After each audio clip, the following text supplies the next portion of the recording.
제10회 Let us begin the 10th International Arctic Shipping Seminar.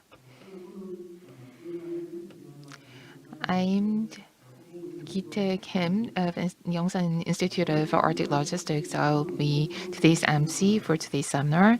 Every December, the Institute of Arctic Logistics has hosted the Arctic Shipping Seminar with the support of the Ministry of Oceans and Fisheries. This year's theme is Arctic shipping infrastructure, key issues and prospects. This would serve as an opportunity for you to look into the issues and the prospects of the Arctic shipping infrastructure. Now, I would like to invite Deputy Minister Ki Do-am of Oceans and Fisheries for his opening remarks. Distinguished guests, I'm Ki-do, Deputy Minister of Oceans and Fisheries of the Republic of Korea. I would like to express my gratitude to everyone for attending the 10th International Arctic Shipping Seminar, virtually and in person despite the difficult circumstances due to the pandemic. The Arctic Shipping Route has attracted a lot of attention from many countries around the world, including Europe and Asia, as it offers the shortest route from Asia to Europe, as well as the massive natural resources in the region. In particular, after the Suez Canal accident in March this year, the Arctic shipping route, or Northern Sea route, began to be reevaluated as an alternative to the existing route connecting Asia and Europe. Russia is exporting natural gas produced in the area along the Northern Sea route to Asia and Europe. And when the second LNG project, Arctic 2 LNG, is completed in 2023, the annual export volume is expected to reach 37 million tons. December last year, the Norwegian government announced that it would implement its long-term Arctic policy and published the Arctic White Paper containing policies on development and economic plan and strategies regarding the Arctic region. The Korean government also enacted the Act on Promoting Activities in the Polar Regions in October this year, laying the groundwork to promote economic activities such as entering the Arctic shipping route and securing a framework for systematic development of Korea's polar activities. Despite these possibilities and prospects, the prospects for the route are not entirely optimistic. For the long navigation between Europe and Asia, the Northern Sea route does not offer any stopover, so it is considered not economically feasible for liners, and some global companies and large European carriers have declared that they will not use the Northern Sea route due to the environmental concerns. Against this backdrop, views on and prospects for the Northern Sea route are mixed, but we must continue to prepare ourselves for the future. The opening of the Suez Canal in 1869, about 150 years ago, had faced significant challenges, and there was no guarantee for success. However, Jules Verne's masterpiece, Around the World in 80 Days, released 3 years after the completion of the canal, considered the canal as the greatest contributor to changing the course of world history with a reckless, challenging spirit. Although the current Northern Sea route has many issues to be addressed, in order to be fully commercialized, someday will emerge as a logistic route in consideration of climate change, and we must seize the opportunity. Today, we are here to explore the possibilities of the Northern Sea route and identify ways to take advantage of it. I look forward to active discussions and policy suggestions from experts at today's seminar. Lastly, I wish all of you every good luck and success. Thank you for your time and attention. 은기도 차관님이 Thank you very much, Vice Minister. And now we will hear from the Norwegian Ambassador Solberg to Korea for his congratulatory remarks. Thank you for once again inviting me to take part in the Arctic Partnership Week. I look forward to this important event every December. This is a key platform for collaboration between the Republic of Korea and Norway, and an important forum to discuss bilateral, regional, and multilateral cooperation with our Arctic partners. The Arctic is high on my government's agenda, and needless to say, Arctic shipping is a central part of this interest. It's therefore an honor for me to open the 10th International Arctic Shipping Seminar, and I would like to thank the Ministry of Oceans and Fisheries for your engagement. In this regard, along with many others, let me also extend my thanks to Director General J.U. John from the Ministry of Oceans and Fisheries, Mr. Justin Kim, Acting President of the Korean Maritime Institute, and not least, Professor Song Won Hong from Yongsan University for your participation. Dear friends, in the Arctic, Norway's international and domestic interests meet. 1/3 of our mainland territory is within the Arctic Circle. It's home to 10% of our population. And not least, the northern part of Norway has a long tradition of sustainable management of resources. The region is at the forefront of research and green industrial development. But it's also the region most affected by climate change in our country. New observations show that the Arctic is warming 3 times faster than the global average. For the Arctic communities and ecosystems, the consequences will be felt the strongest. One of the consequences of the rise in temperatures is a decrease in sea ice.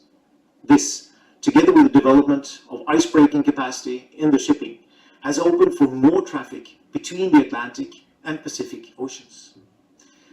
However, there is still uncertainty whether the Northeast Passage is feasible for shipping, both in the short and long term. Anyway, for Norway, it is important that any discussion about the Northeast Passage pays close attention to legal, political, and environmental issues. And let me underline one important point. It is important that all activity in the Arctic is in line with the law of the sea. Respect for international law and freedom of navigation remains fundamental. International law applies in the Arctic just as it does elsewhere in the world. To continue a rule-based order in the Arctic, Norway plays an active role in multilateral fora with Arctic shipping on the agenda, including the IMO and the Arctic Council. My second point is that it is a priority for us that all maritime activity in the Arctic is safe and environmentally sound. Shipping is a climate-friendly mode of transport, but it also leads to emissions.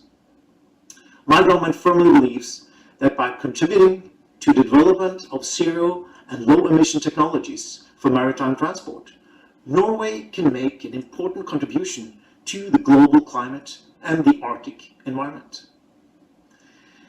The last point I wish to make is the continued need for international research cooperation. Knowledge is at the heart of Norwegian Arctic policy. Close cooperation and interaction with the scientific community is key for reaching our goals for the region. This is also one of the areas where cooperation between our two countries is the closest.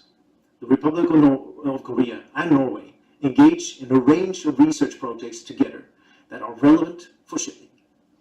These joint studies contribute greatly to our knowledge about the Arctic, including the effects of a warming climate. Dear friends, as I said, many interests meet in the Arctic. We need cooperation between the Arctic states, observer states, indigenous groups, knowledge institutions, and not least the shipping industry. Forums like this seminar plays a great part in fostering such cooperation. Norway greatly appreciates the cooperation with the Republic of Korea on all aspects of Arctic matters. And I would like to thank you all for your engagement, your insights, and for sharing. I wish you a very successful International Arctic Shipping Seminar. Thank you very much. 감사합니다.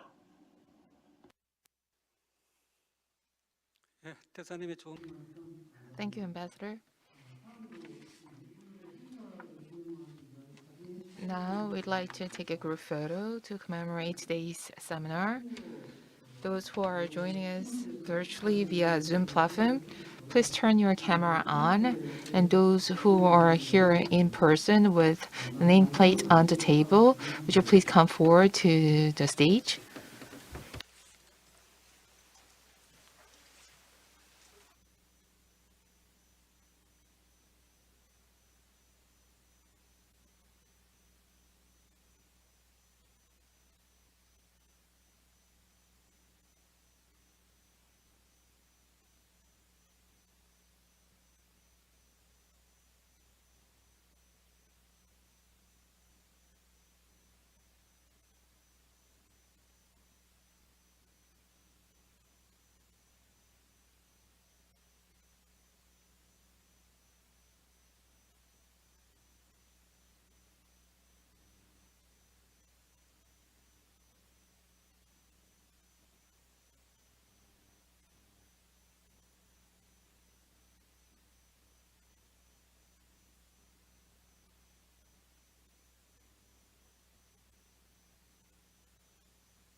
자, 예, 지금부터 기조발 Now, I would like to move on to the keynote speech. The carrier of Christopher, an operator of Christopher de Marzari, is Sovcomflot of Russia, and this is an opportunity for us to listen to their experiences in operating their vessels in the Arctic Sea. So the title of the presentation is Standard Shipping in the Arctic, Sovcomflot's Experience, and the speaker is Mr. Vladislav Zibo. Please welcome him with a big hand.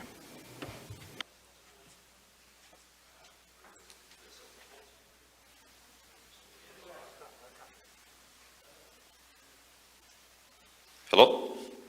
Loud and clear? Cool. My name is Vlad Zibush, and I'm representing the Sovcomflot. I'm a site team manager at the Daewoo Shipbuilding. Currently we have a project of the 3 Arctic 7 LNG vessels. And I would like to briefly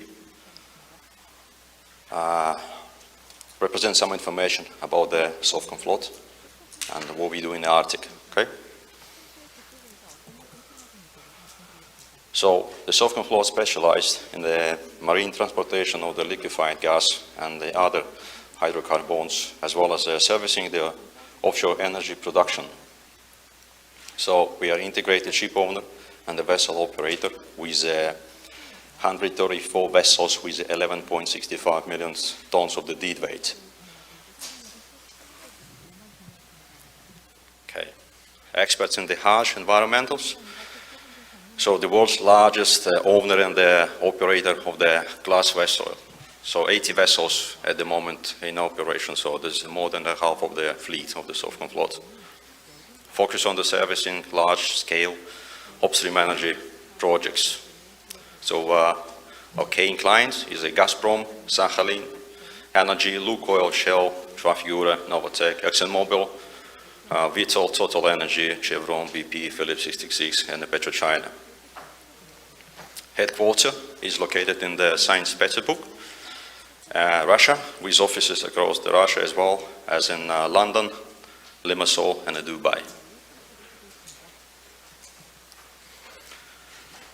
So Sovcomflot in the Arctic. So Sovcomflot has been servicing large energy project in the Arctic since 2008. So Sovcomflot's Arctic portfolio today include 4 ongoing projects: Varendai, Prirazlovnaya, Novi Port, Yamal LNG, with 1 more project scheduled to begin in the 2023 Arctic LNG 2. So the total 11 vessels deployed in Arctic, So 9 crude oil shuttle tankers, 1 ice-breaking LNG carrier, and the 1 support vessels, with further 18 vessels under construction. In 2010, Sovcomflot pioneered using the Nord Stream route for large capacity energy shipping. SKF plays a major part in operation the safe year-round navigation along the full length of the Northern Sea route. So we have some milestones. So 2008, Sovcomflot began transporting crude oil from the Warrendey project at the Barents Sea, 3 shuttle tankers, Arctic 6 class. 2014, SKF began transporting the crude oil from the Prirazlovne project at Barents Sea as well, 2 shuttle tankers, Arctic 6 class. 2016, SKF began transporting crude oil from the Novi Newport project at the Kara Sea, 4 shuttle tankers, Arctic 7 class. 2017, SKF began transporting LNG for the Yamal energy project at the Kara Sea as well, the 1 ice-breaking LNG carrier, Arctic 7 class. And the new project is coming, so the target is 2023. This is the Arctic LNG project as well. It's going to be served in the Kara Sea, so with a total number of the vessels, 18 ice-breaking LNG carriers, Arctic 7 as well. So unlocking the potential of the Northern Sea route 2010-2011. So 2010 and 2011, we completed 2 experimental transit voyages across the Northern Sea route from the Europe to Asia Pacific in a cooperation with Atomflot and the Novatek.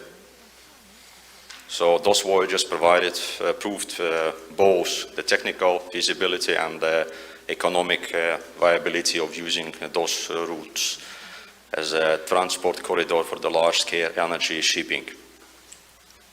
During the 2011 voyage, Sovcomflot opens up a completely new deep-water route to the north of the new Siberian Islands archipelago for commercial shipping as well.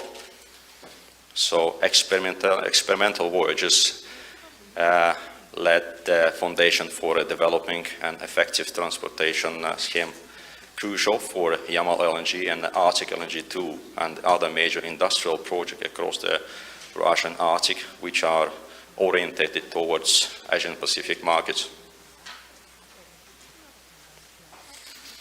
Extending the navigation period along the Northern Sea route 2020 and 2021.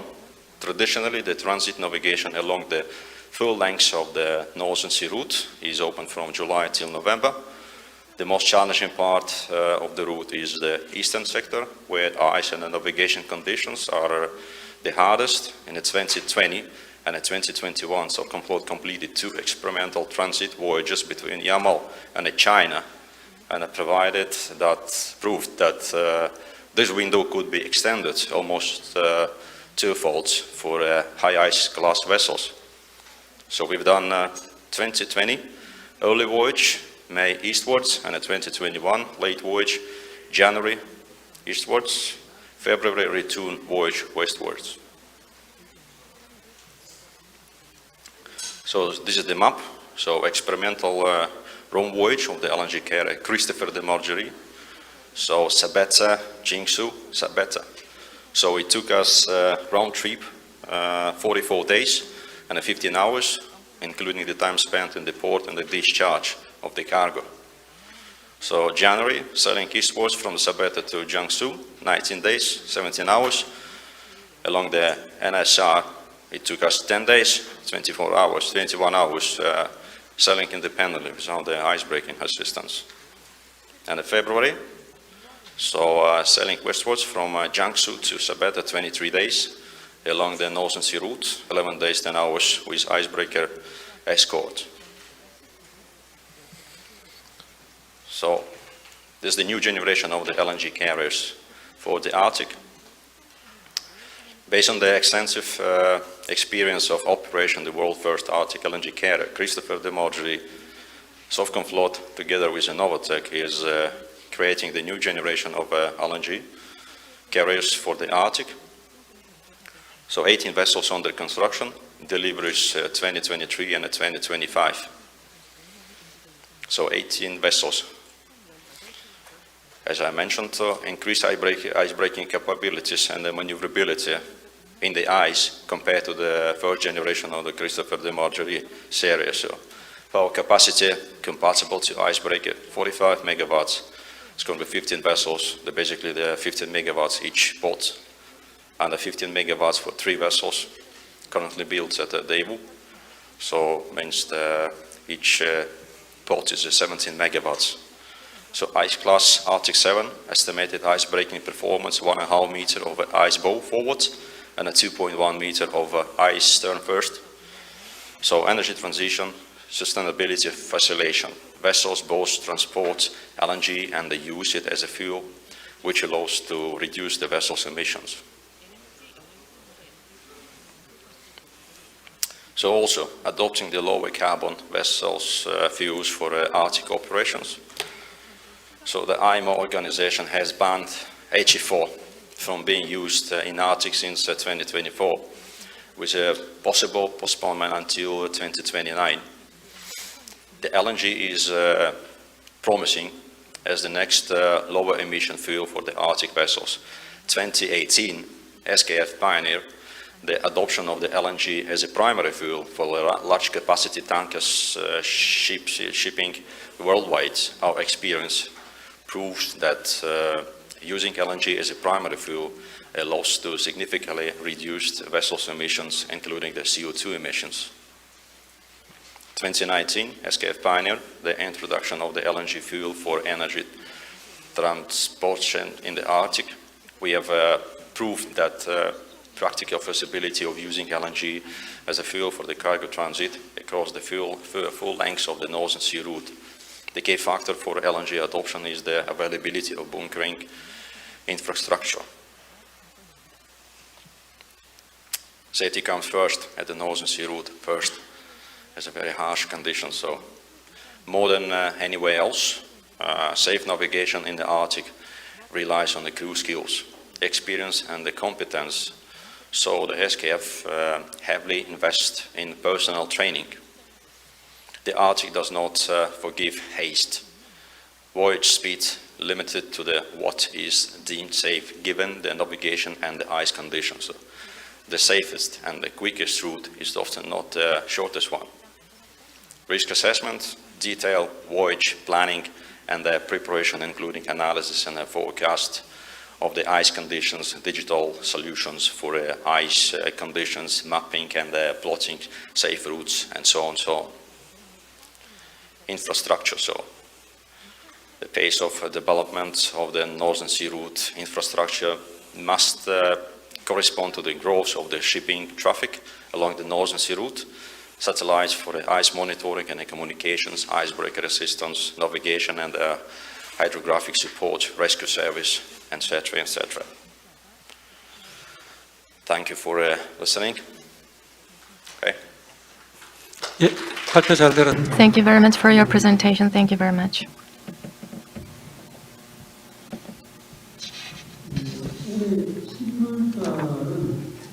November this year, the Northern Sea route, we had a lot of ice and frozen, so a few ships and vessels were isolated in the Northern Sea or Arctic Sea.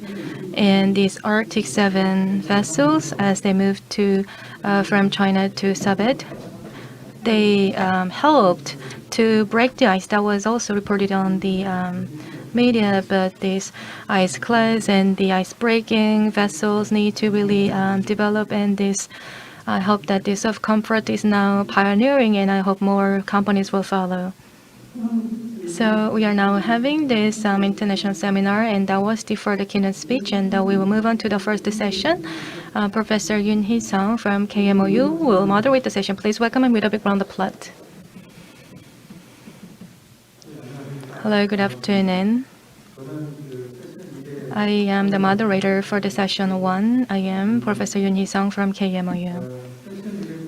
For the first session, let me invite the first presenter. He will open up the first session. He is the acting head of the NSRA, Mr. Nikolai Monko. Please meet him from the online. Hello? 니콜라이 몽코님, 제 목소리 Can you hear me, Mr. Monko? Can you hear me? Dear participants of Arctic Shipping Seminar, good day. The topic of my report is brief results of navigation in water area of Northern Sea Route in 2021. Slide 2, please. 자, Slide. Next slide. This slide shows the borders of the water area of Northern Sea Route. The water of the Northern Sea Route is the area of the Arctic Seas with the most difficult ice condition where regular navigation is carried out. Regular navigation has been carried out along the Northern Sea Route for almost 90 years. Russian sailors have accumulated vast experience in the sphere of the Arctic shipping during this time. The regular navigation in the waters of the Northern Sea Route and the requirement for vessels were adopted back in 1990. Next slide, please. Features of the navigation features of organization of navigation in the water area of Northern Sea Route 2021. Navigation is carried out according to the new navigation rules approved by the government of the Russian Federation in September 2020.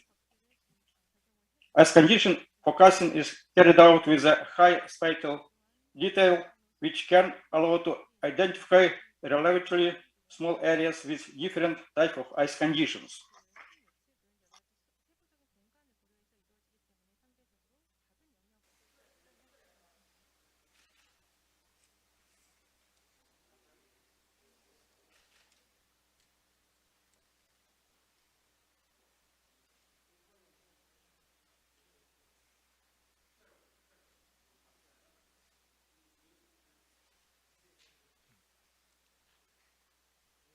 지금 소리가 We can't hear you. I'm sorry. Can you check your mic? Can you? 예. The new version of the rules of navigation 2020 take into account the accumulated experience and trends in the development of the navigation along the Northern Sea Route. According to the rules, the organization of navigation of ships in the water area of Northern Sea Route is carried out by the Marine Operations Headquarters, a special navigation service. Headquarters is mandated to ensure icebreaker assistance for ships and export of ships along the navigable waterways in the water area of Northern Sea Route and develop routes for navigation of ships. Russian legislation introduced a permitting procedure for the navigation in the water area of Northern Sea Route. The permissions are issued by the Northern Sea Route Administration. The procedure to obtain the permission to navigate on the Northern Sea Route is regulated by the rules of navigation in the water area of Northern Sea Route. Issuance of permissions is implemented on the basis of application of ship owner, his representative or ship's master.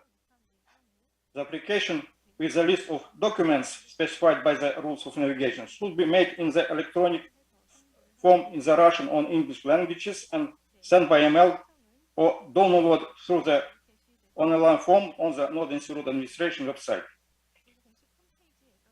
Polar ship certificate provided by the Polar Code is included in the list of documents which are submitted to the Northern Sea Route Administration for obtaining permission to navigate in the water area of Northern Sea Route.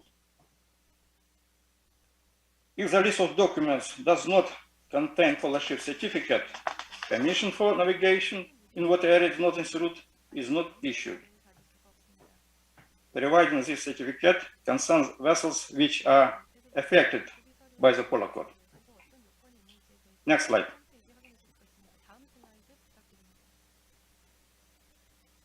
Slide 5, please.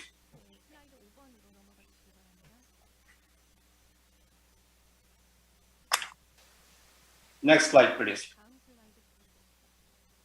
Okay. This slide shows schematically information about procedure for obtaining permission to navigate in the water area of Northern Sea Route. Comprehensive information about the procedure for obtaining permission is published in the rules of navigation in the water area of Northern Sea route. Slide 6. Next slide.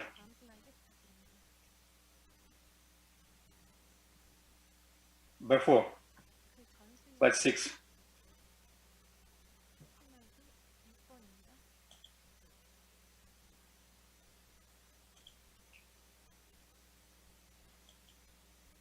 Slide 6, please.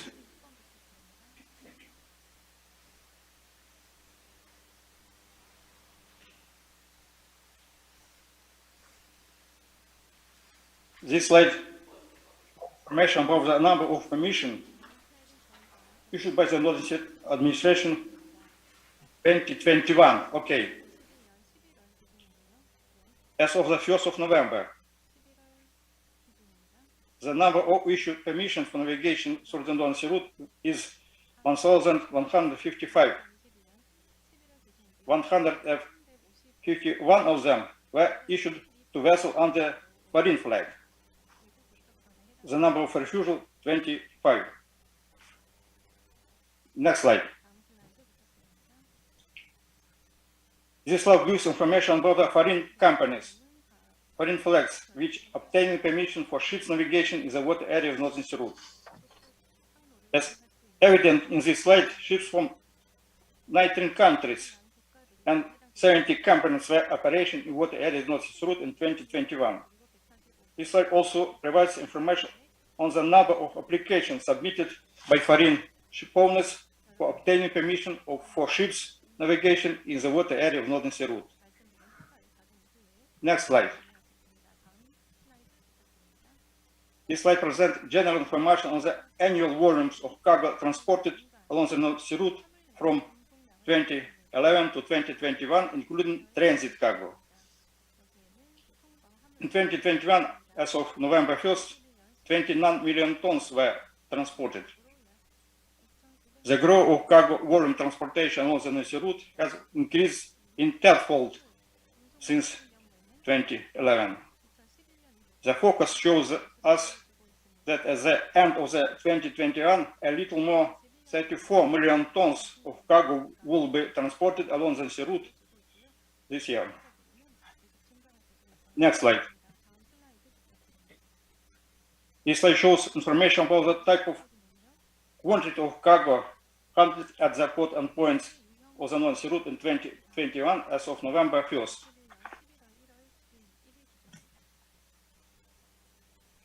There are 49 points which have been targets for delivery and export of cargo.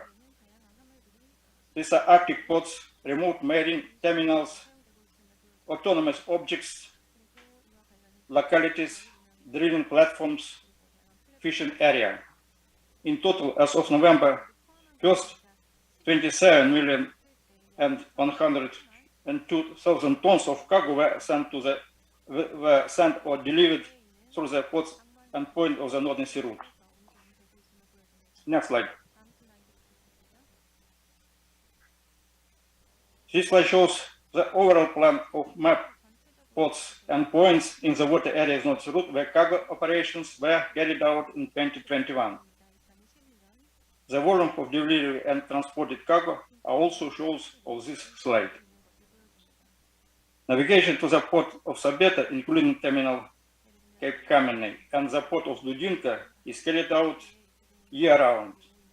Cargo delivery to the ports of Pevek and Dixon is carried out with an extended navigation period.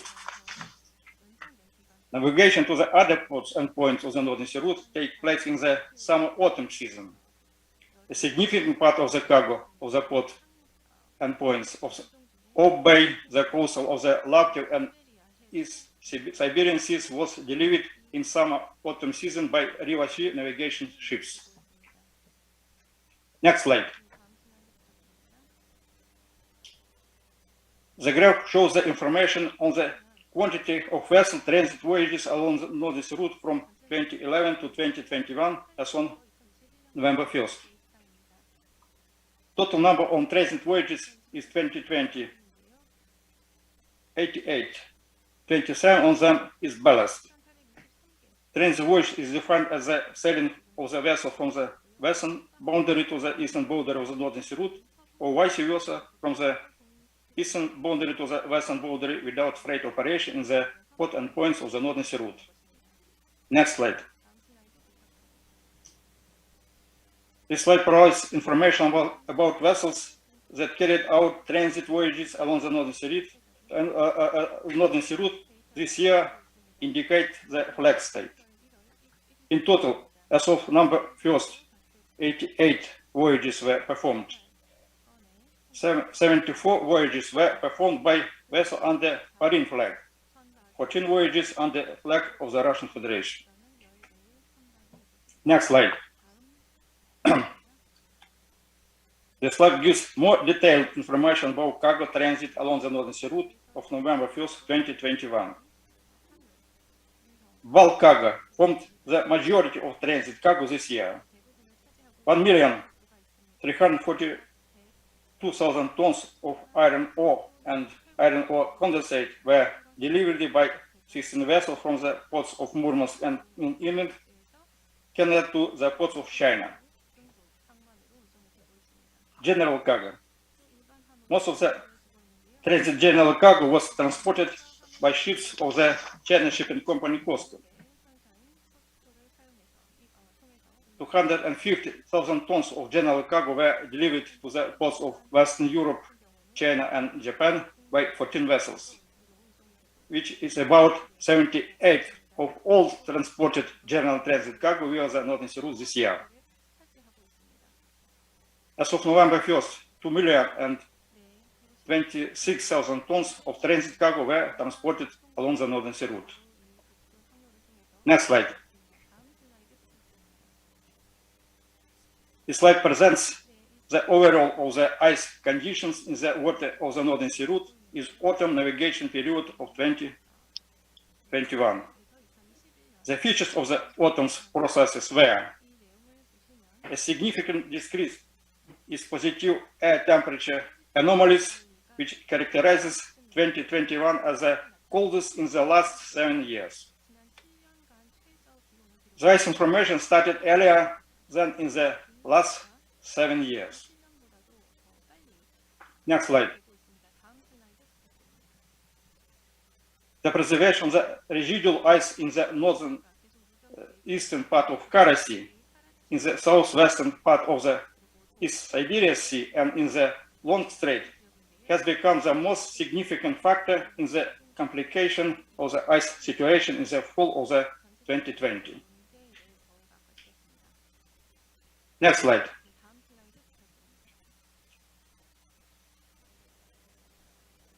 This slide shows information about the location and number of vessels in ice captivity awaiting icebreaker system, as well as under the icebreaking escort as on November 19, 2021. The number of vessels awaiting icebreaker system is 16. The number of vessels under icebreaking escort, 7.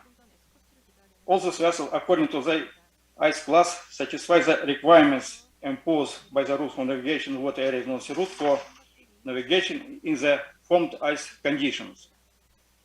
This means the hulls of these vessels are able to withstand the impact of formed ice and not get damaged. However, according to the level of power of the propulsion system and ice-breaking capability, these vessels are not able to move independently in formed ice class conditions. In formed ice conditions, they need the help of an icebreakers. Next slide. Conclusion. In 2021, the growth of ship call continued and the terms of navigation along the entire length of the Northern Sea Route expanded. In order to ensure rhythmic cargo transportation along the Northern Sea Route, it is necessary to increase the requirements for the minimum power level of the propulsion system of ice-class vessels and the ice-breaking capability, to put into operation and ensure the placement in the waters area of the Northern Sea Route of 2 new generation nuclear icebreakers in 2022.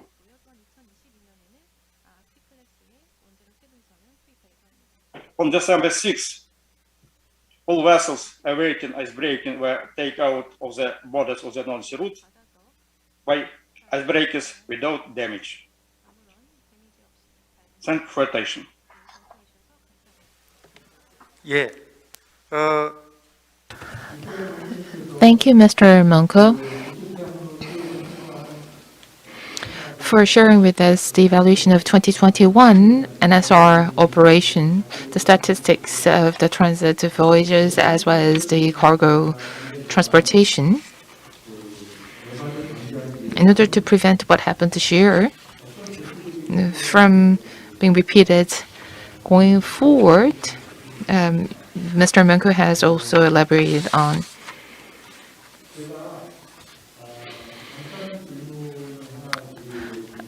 I'd like to ask a question.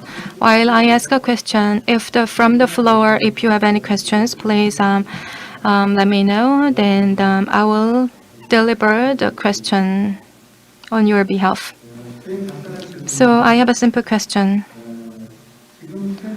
So the transit shipping on this transit route,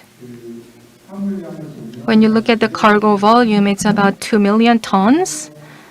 And of them, container is like 30,000 tons. So in order to have active Arctic route, I think the bulk cargo or general cargo are important. But I think it's really about the container transit volume, how we can increase that container volume. So we may need to do something about it to increase the cargo volume. So Mr. Monko, this is the question. To increase the transit of or passage of the container, what kind of strategic actions do we need to take? Do you have any ideas?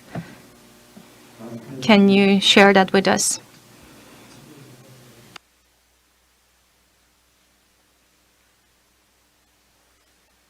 Mr. Monko, can you answer the question?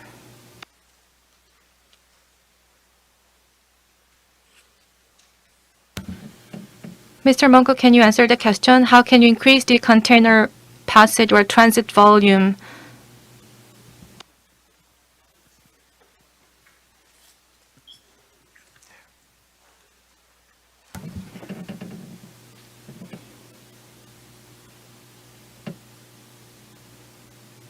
Mr. Monko, can you hear me? Hello?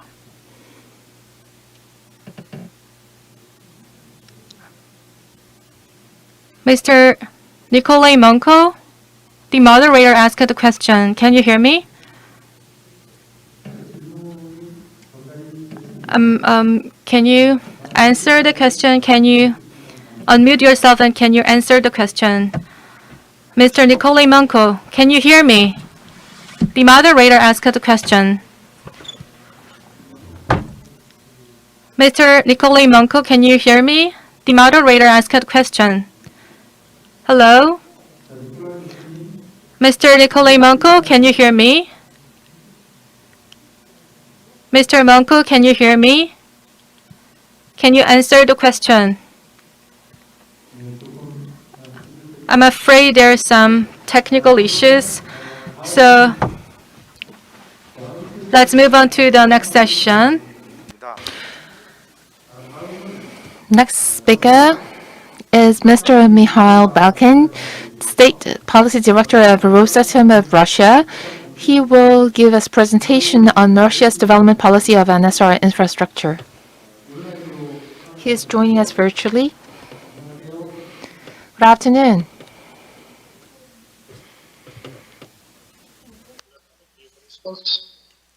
Can you hear me?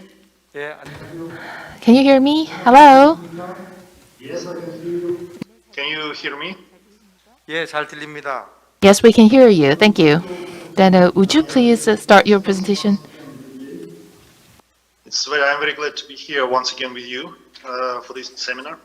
My presentation is going to be devoted to the infrastructure of the Northern Sea Route And I would be available for the questions right after the presentation or during the questions and answers session. So if you have any questions, you're welcome to ask. So could I ask your organizers to start, please?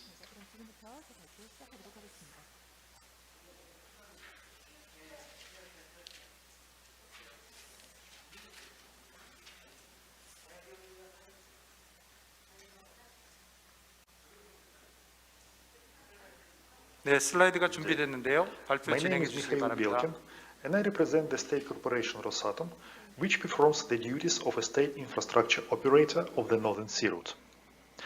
Today we are having the 10th anniversary Arctic Shipping Seminar, and I am very glad that the seminar does not stop even in the current conditions the whole world is facing now. This proves that the topic of Arctic shipping and development of the Northern Sea Route in particular keep drawing serious attention of the professionals from different spheres. First of all, business, science, and regulation of maritime navigation.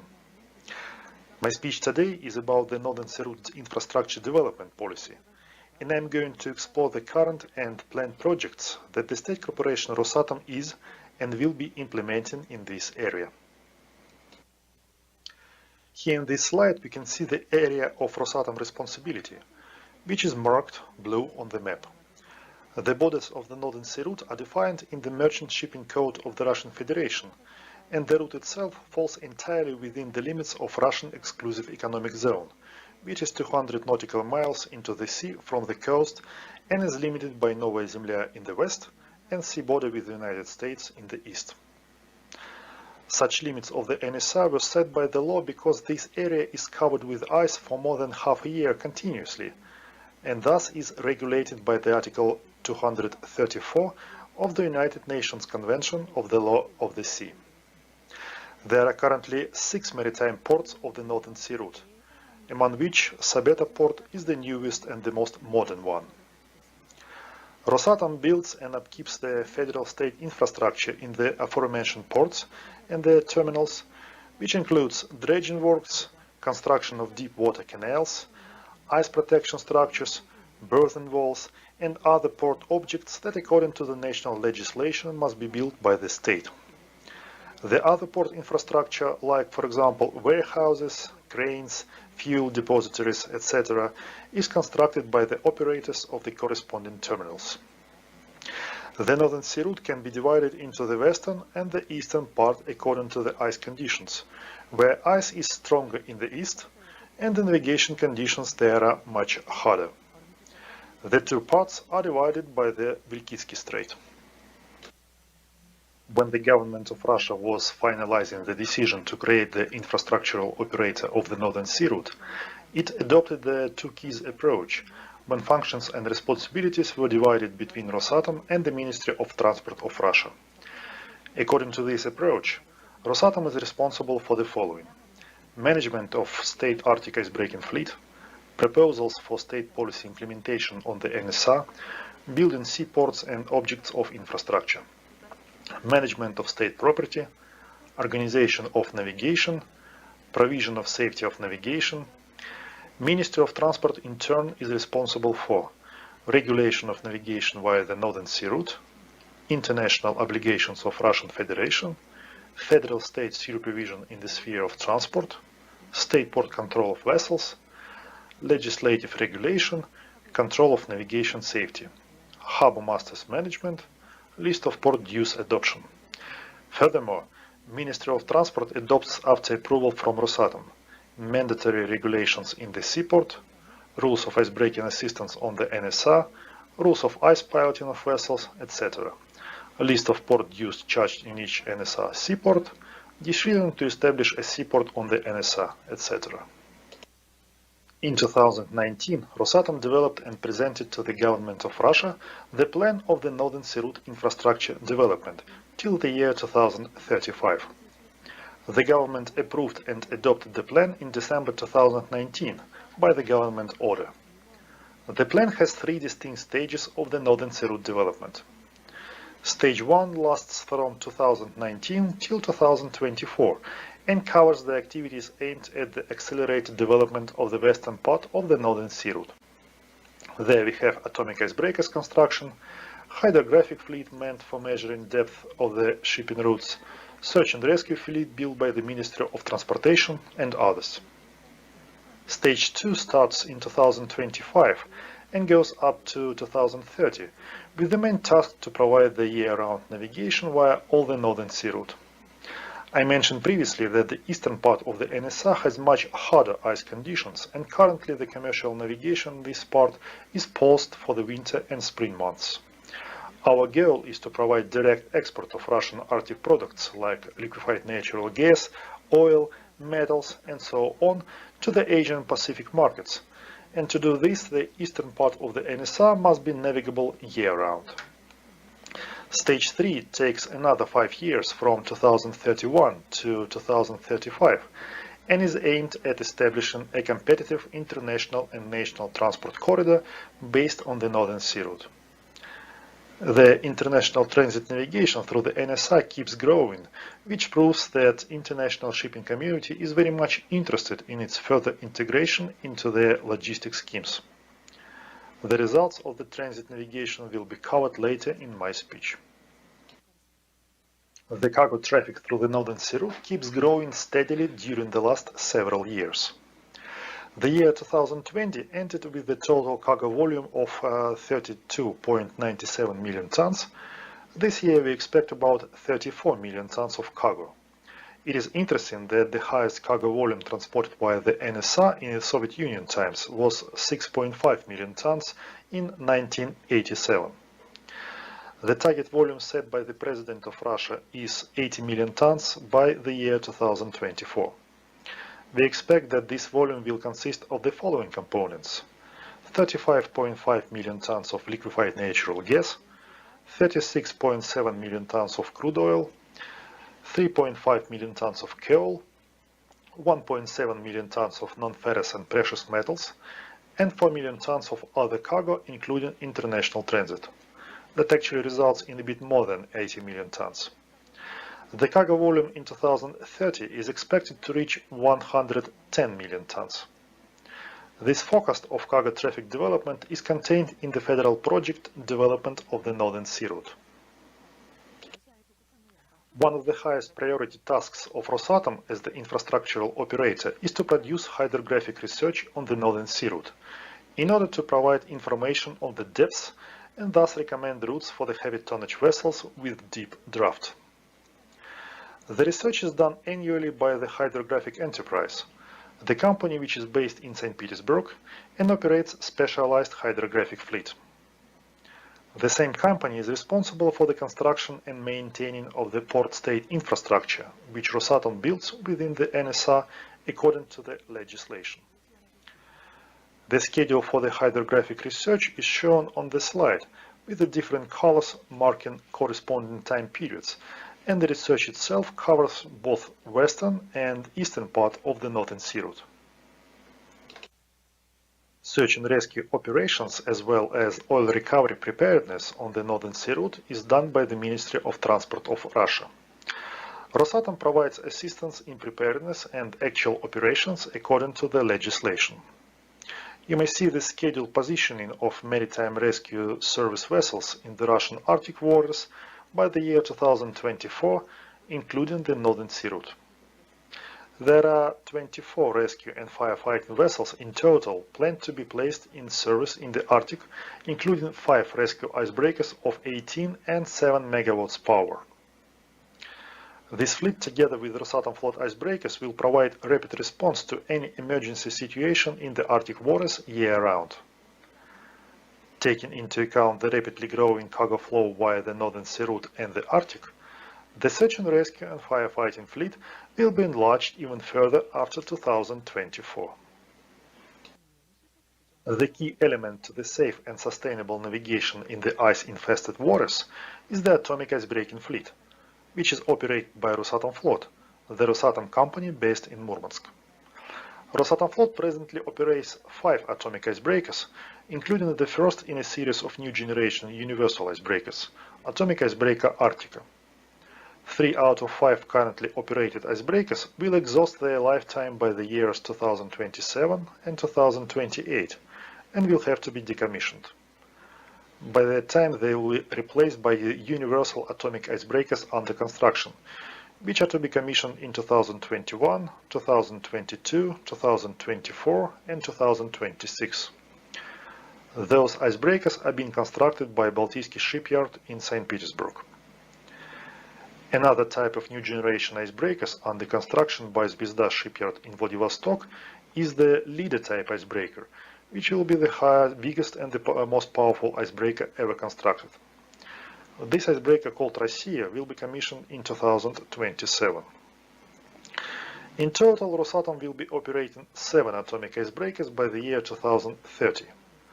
Rosatom also have plans to build and operate icebreakers powered by liquefied natural gas, and already signed the first preliminary agreement with the Norilsk Nickel and Zvezda shipyard to jointly develop and build one LNG icebreaker. All 3 new type icebreakers mentioned previously are shown on this slide. First of all, the Universal Atomic Icebreaker series with the first one already in operation. This icebreaker has the propulsion power of 60 MW, making her the most powerful icebreaker in operation, until the leader type arrives in 2027. This icebreaker is called universal because she can change draft from 10.5 meters to 8.5 meters within several hours, thus making her suitable for operations both in heavy ice, where mass is required, and in the shallow waters, for example in the Yenisei River. Her icebreaking capability is up to 3 meters in solid ice, through which she can navigate at a constant speed of 2 knots. Her hull is 34 meters wide, which is about 5 meters wider than any atomic icebreaker previously constructed, and thus she can make wider canal in ice. The leader type atomic icebreaker will be twice stronger than the universal type icebreaker with 120 megawatts propulsion power. She will also have the widest among all icebreakers beam of 47.5 meters. The icebreaker will navigate with even speed of 1.5 to 2 knots at full draft and power through flat solid ice with maximum thickness of 4.1 meters. The leader type icebreaker is specifically designed for operations and heavy ice conditions in the eastern part of the Northern Sea Route, as part of the strategy to open all of the NSR for year-round navigation. The icebreaker powered by the liquefied natural gas is yet to be fully designed, but the initial design with the main technical parameters was previously done by Aker Arctic for Rosatomflot. This icebreaker will potentially have 40 megawatts propulsion power with 31.4 meters beam. Her icebreaking capability will be 2.85 meters in solid ice. The LNG icebreakers will supplement the atomic icebreaking fleet and will perform duties closer to the ports, thus releasing the atomic icebreakers for heavy-duty operations in stronger ice. The majority of port infrastructure construction projects implemented by Rosatom are located in the western part of the Northern Sea Route, in the Kara Sea, the Obskaya Bay and the Yenisei River. Western part had the investment projects that contribute the most share to the cargo volume with the potential for further substantial increase. Projects in Obskaya Bay deal mainly with liquefied natural gas, crude oil and gas condensate.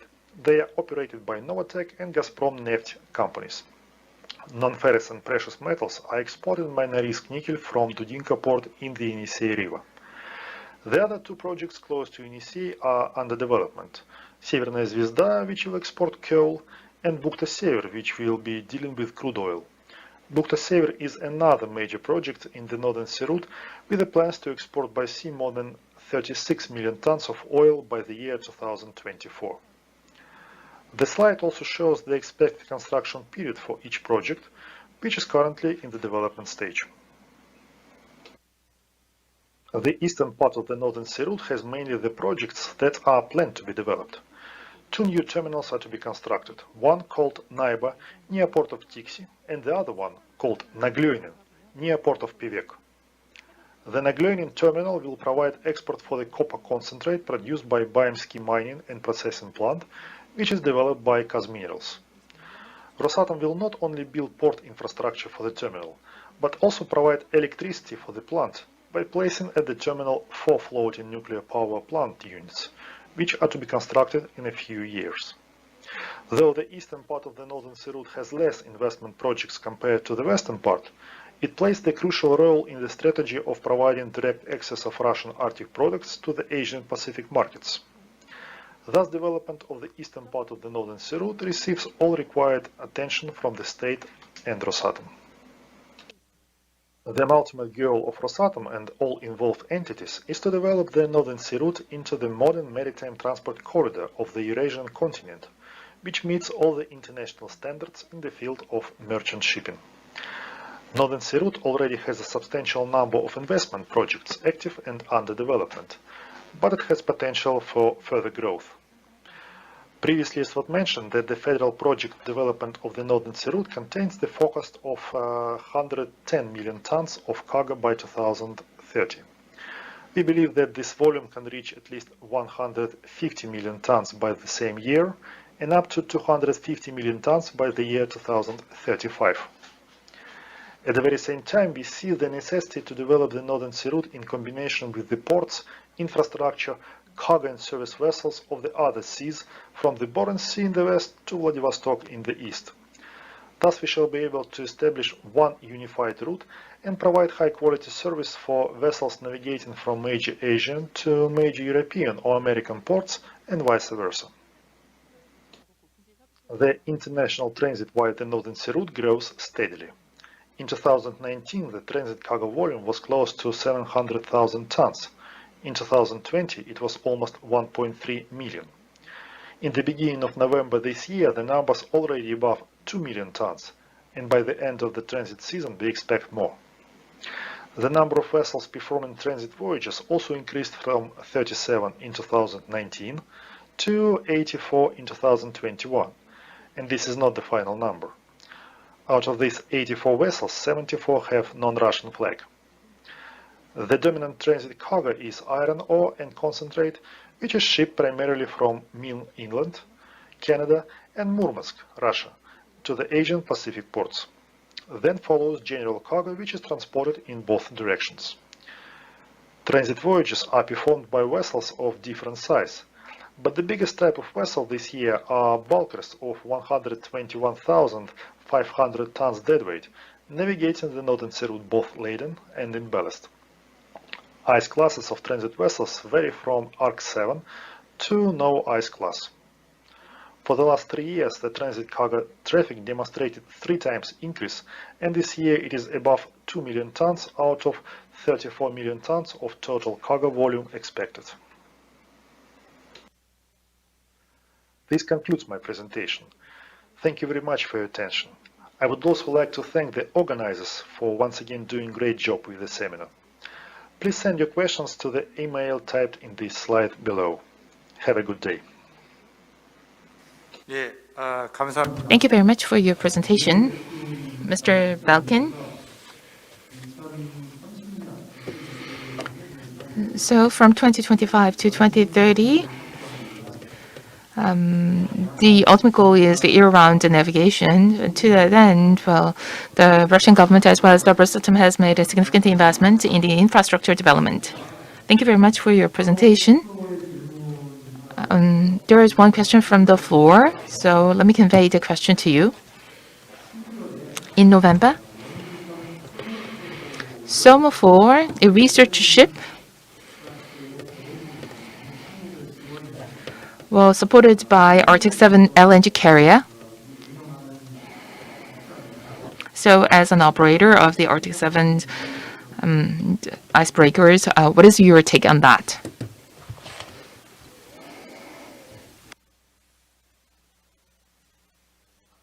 I'm sorry, you are on mute. Online now. Yes, we can hear you. Thank you. Thank you. As far as I get the question goes about the Somov vessel, which was supported by one of the LNG tankers during the November operations. Am I correct? 예, 그렇습니다. That is correct. Yes. You know, in November, we had quite a difficult ice situation in the NSA, and there were a number of vessels, about 2 dozens, which required icebreaking support. Currently, this situation is resolved. Actually, it was resolved a couple of days ago, so there are no vessels on the NSA now which require, let's say, emergent icebreaking support. The situation was handled very professionally and everybody was safe. As for the academician Somov, he could maintain herself on her own because she had a very strong, she has a quite a strong ice class, and at the very last part of her voyage on the NSA, she was assisted by the LNG carrier which was passing by. And we are very thankful to the crew of the carrier and the owners of the carrier. That was kind of a 1 hour operation or something like this. Nonetheless, it was quite timely done. So if this answers the question, if not, then please.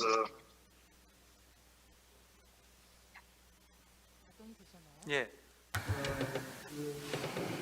Thank you. One follow-up question. If foreign carriers Arc 7 vessel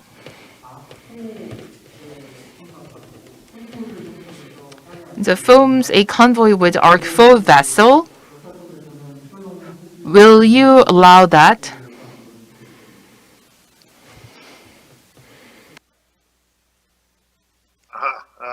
Can you hear me? 예, 들을 Yes, we can hear you.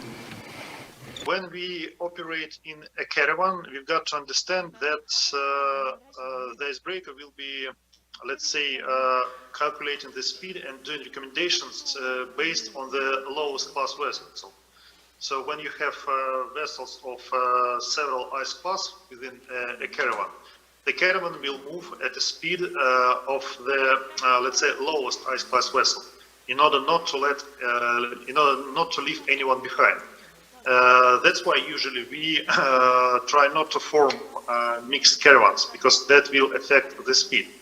Nonetheless, in the situation like this, which we observed in November, of course, we've got to maintain the speed of the, let's say, of the lowest class vessel and of the slowest vessel. Once again, in order not to leave anyone behind, because the safety comes first. The safety is the priority of any caravan traveler. 예.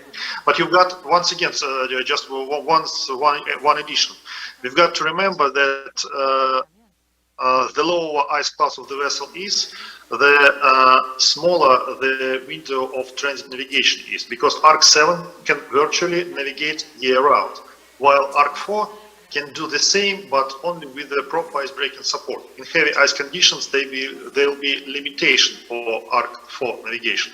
That's why, if we are planning in advance, we've got to understand that Arc 7 will have wider window of opportunity to travel northern sea route, while Arc 4 will have smaller one.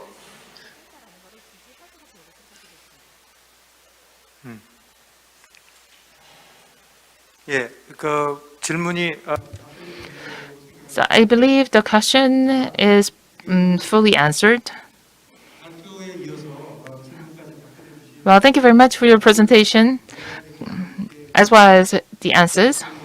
Please give him another round of big applause. Thank you very much, and this concludes session 1. Thank you.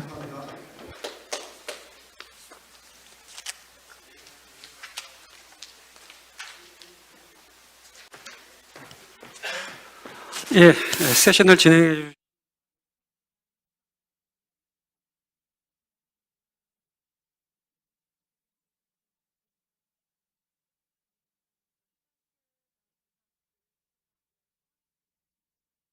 Gonna come back at 2:50 Korean time. We're gonna come back at 2:50 Korea time, and we have a video from Kongsberg, so we're gonna play it, and we're gonna resume at 2:50 Korea time. 잠시 후 두 번째 May I have your attention, please? We will soon to begin with the second session. And Mr. Hotel Park of BPA and the presenters who are here in person, I would like to ask you to come forward and take your seat on the stage. Thank you.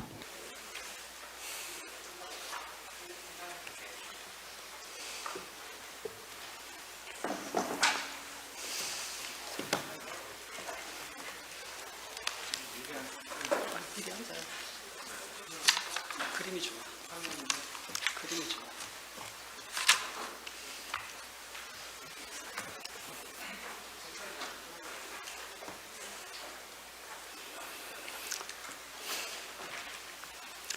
안내 말씀드리겠습니다. We have some housekeeping announcement.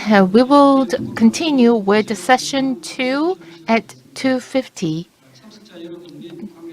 The participants, as well as the speakers and panelists, please come inside and take your seat so that we can begin. Thank you. 자, 그러면 북극해 항로 인프라에서 중요한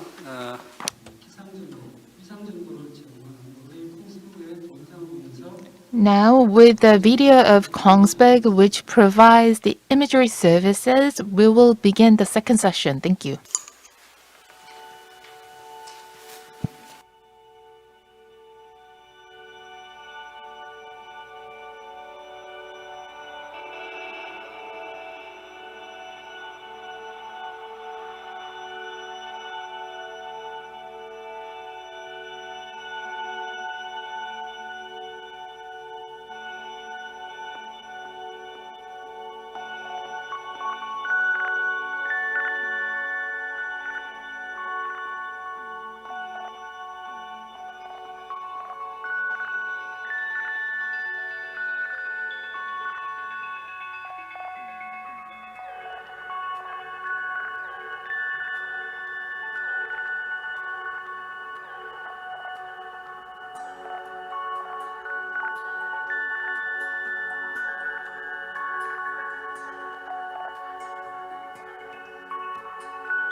두 번째 We're gonna move on to the session 2 and session 3.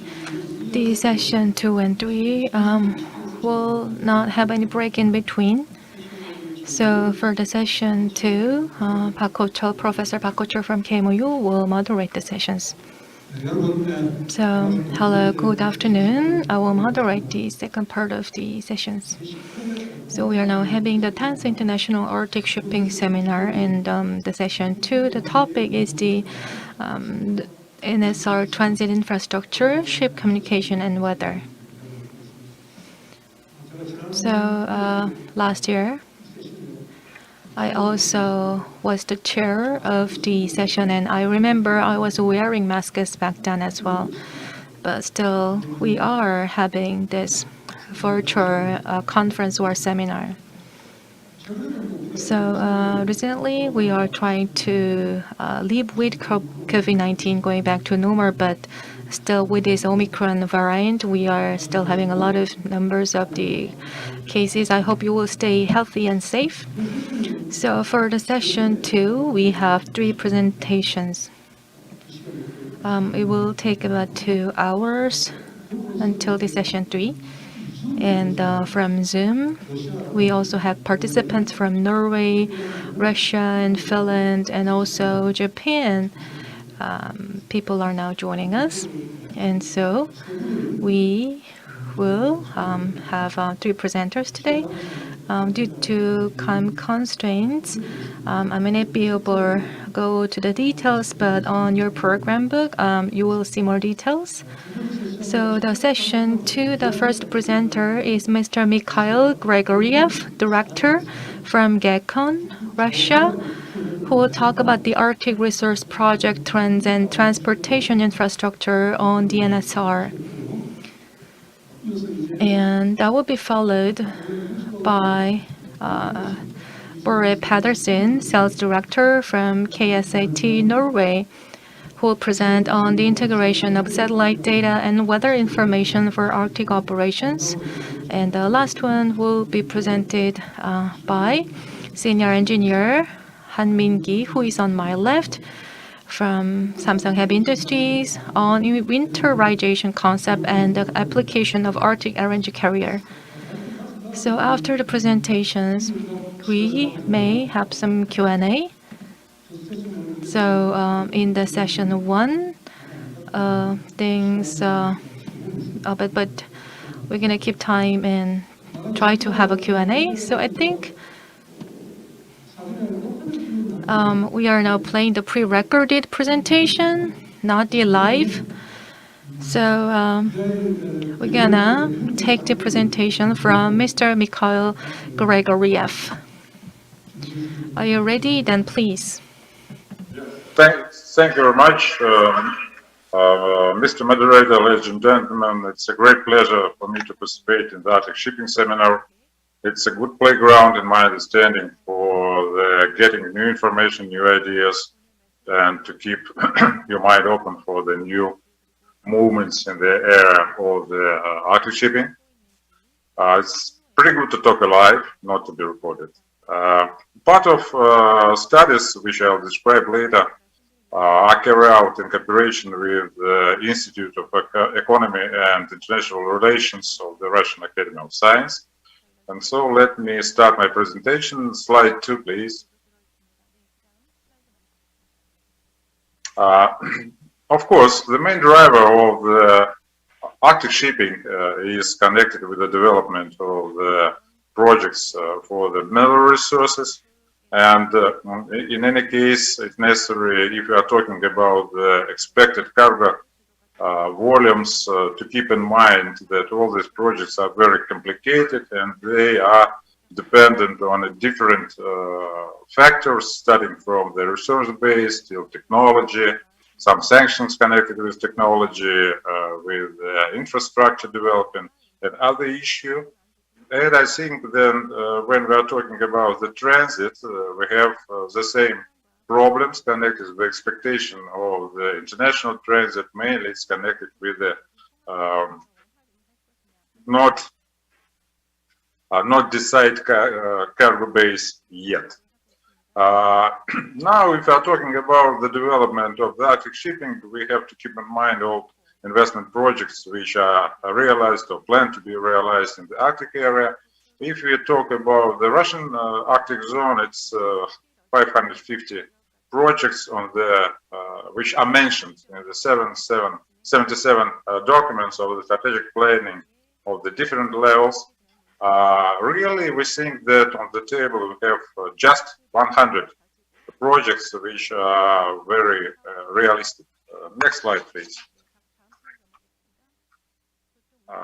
When we are talking about the development of the mineral resources and needs for the marine transportation, we have to keep in mind some issue. You see, there are a lot of projects which are connected with the production of low-scale final products. For example, if we have a gold mine, the final result of the business activity is 9 tons of the metal, which are delivered by the airplane. And so we don't have any needs for the marine transportation for the export, but nevertheless, we need shipment of a numerous number of the machinery, equipment, and other stuff. And so when we're talking about the 45 projects which are developed on the Arctic zone of Russia, we have to keep in mind that they are very sensitive for the development of the marine transport infrastructure. Primarily cargo bays are created in the Western Siberia. It's Port Bay and Yenisei and Yenisei Gulf, and they are delivered eastbound and westbound. We expect, and I'll show some later, that the eastbound direction will be growing significantly. Next slide, please. When we are talking about the Arctic shipping, we're primarily talking about the shipping by itself. But in my understanding, transport is a process.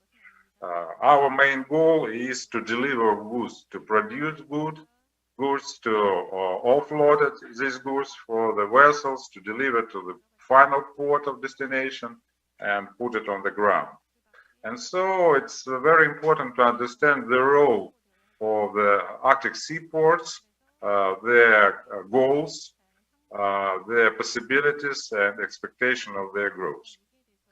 One can see that in the Russian Arctic we have connection of the sea transport primarily with the railroad on the west and primarily with the roads, outer roads on the east is Chukotka and Yakutia, and we have a very close connection with inland water. It's West Siberia, it's Ob, Yenisei, and it's Yakutia, of course, with the main river Lena and a lot of Arctic rivers which are connected with the Arctic seas. In my understanding, it's necessary to keep in mind that if we are talking about the development of the transport infrastructure in terms of the port facilities, terminals, etc., we have primarily the construction of the specialized terminals which are oriented for the export of the produced crude oil, LNG, ores, etc. Nevertheless, if to pay attention of the very low chart of this slide, one can see that first task of a lot of these specialized terminals is production assurance. But nevertheless, a lot of these special terminals are constructed together with general cargo terminals, which are used for on the construction period and for delivery of goods during the project development. And in our understanding, if we are talking about not only business development in the Arctic zone, but we are talking about the social stability of the settlement, which are spread over the northern onshore.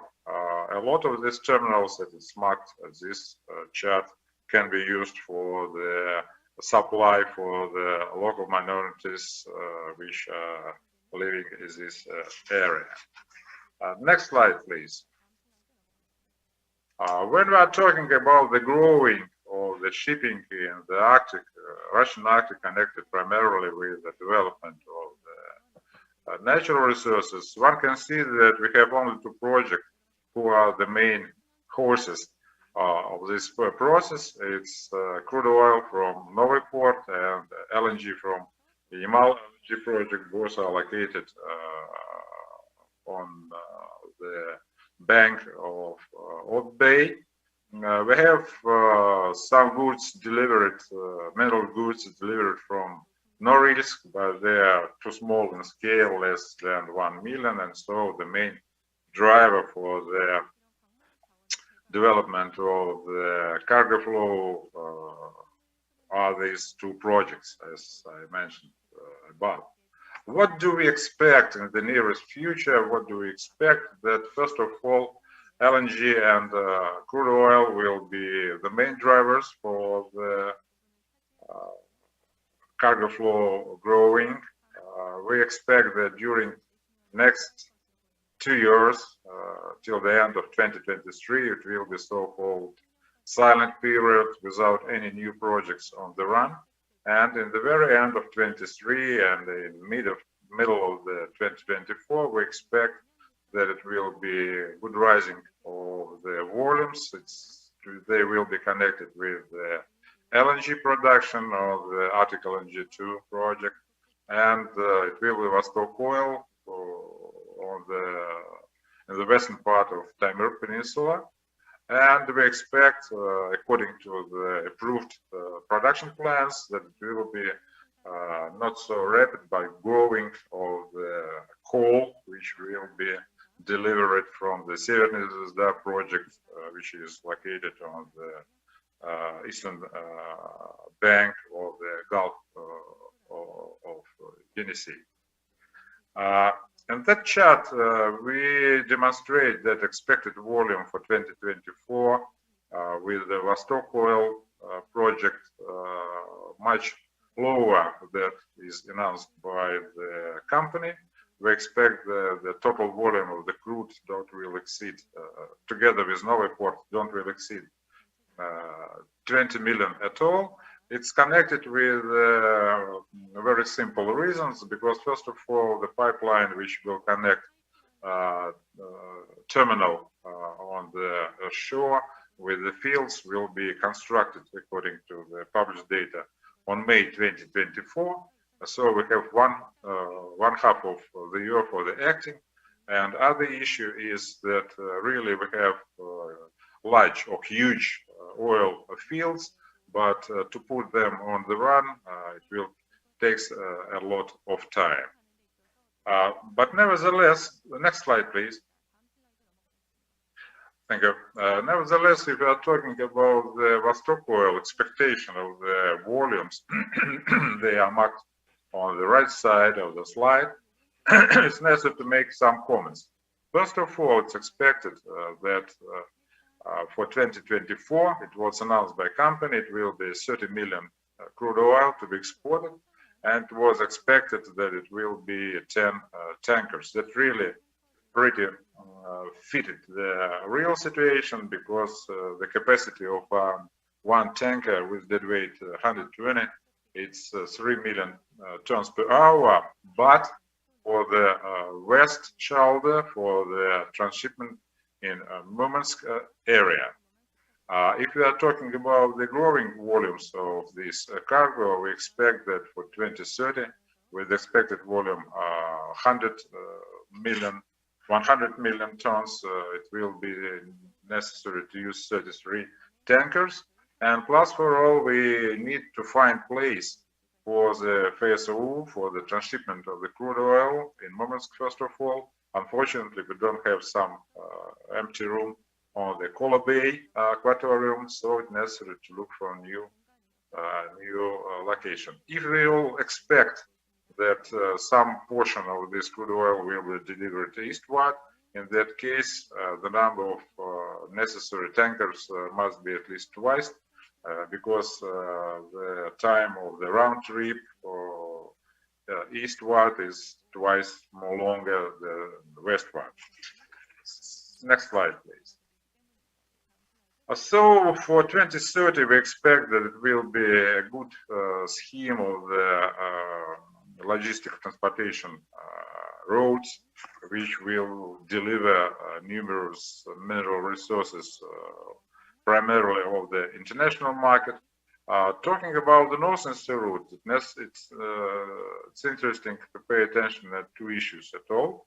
First of all, we expect that really on the end of 23 and on 2024, we have transshipment point of Kamchatka Peninsula, and close to 22 million of LNG will be on that direction.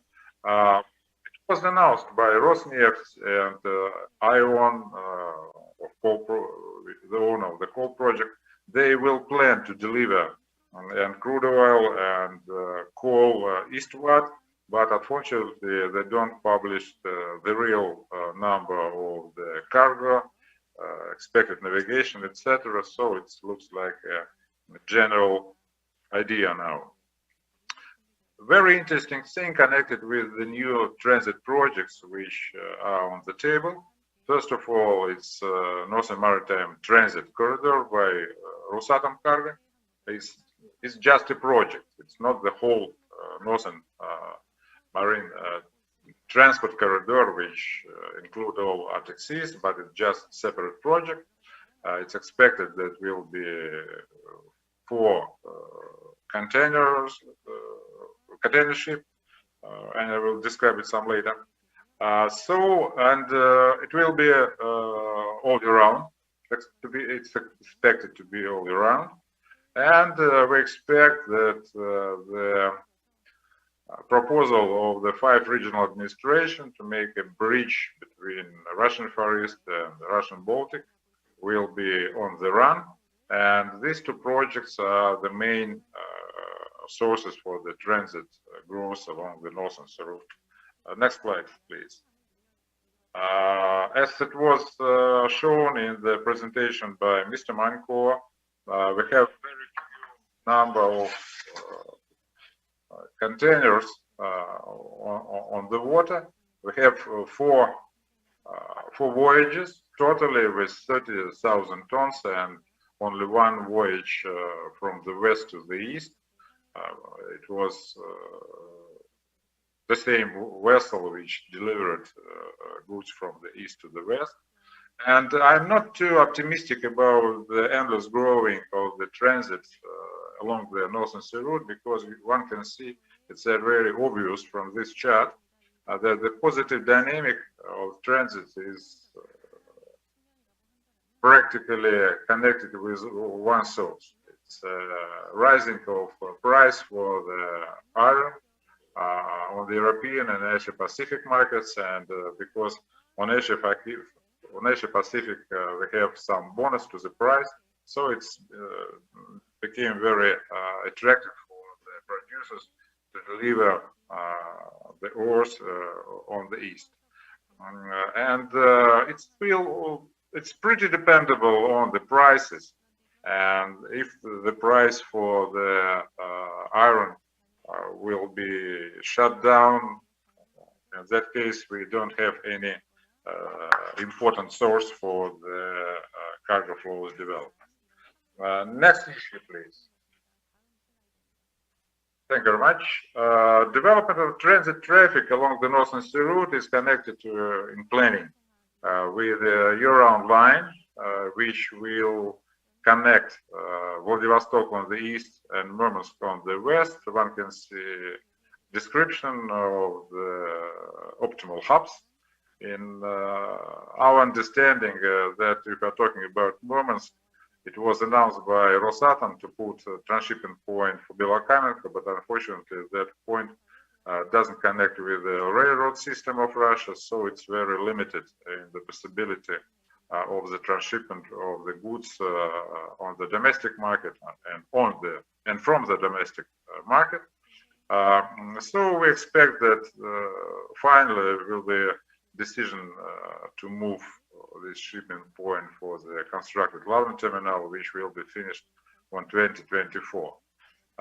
As I have told, that expected that will be 4 cargo vessels, containers with capacity of 300 TEUs, and it will be 1 loop. It's very important to understand on the right side of the chart that of course we have huge containers with the capacity of 600, but nevertheless the feeder services will be produced by the less deadweight vessels. We expect that will be between 100,500 TEUs till 3,500 TEUs. Of course, this new line don't really replace the existing transit flow, and it will be year-round additional numbers. If to say about the expected capacity, one can see 3 estimation from 3 different sources, and it's expected that it will be no more than 800,000 TEUs during the first stage of the activity, at least till 2030. Next slide, please. if you are talking about the risk of container transport of the Northern Sea route, we have to keep in mind a lot of different risks from the different sources. And it was a question for Mr. Manko about the strategy. You see, in our understanding, if you are talking about the strategy, first of all, to have to keep in mind how to solve all these problems which are on the table just before your eyes, because it's very important for the development of the stable year-round shipment of the transit goods. I don't will make comment during the shortage of time. This presentation will be available, and so I would like to make a comment about the expected ice-breaking services. Next slide, please. On the right, it's published a couple of weeks ago, deployment plan of Atom Float. It's expected that it will be 3 icebreakers from the Vilkitsky Strait to the Bering Strait, and it will be a fleet of the nuclear icebreakers and LNG powered icebreakers, which will operate on the Kara Sea, on the whole area of Kara Sea. If you look on the left, it's numbers which reflect the expectation of the companies for the icebreaking support. One can see that 3 icebreakers on the east, it's pretty fitted expectation of Novatek. In that case, it's very easy to make the conclusion that 3 icebreakers on the east are primarily oriented for the Novatek LNG transport, but if we look for Rosatom expectation, it was announced by the company that they need 2 nuclear icebreakers in winter and spring on the permanent basis. And as I have told before, we don't have any particular numbers from Rosneft for the Vostok oil project and ION for their coal project. So the needs for the icebreaking support will be growing, but unfortunately, in my understanding, we don't see the expected provision of this 3 projects in the Atom Float fleet development. Next slide, please. First of all, I want to make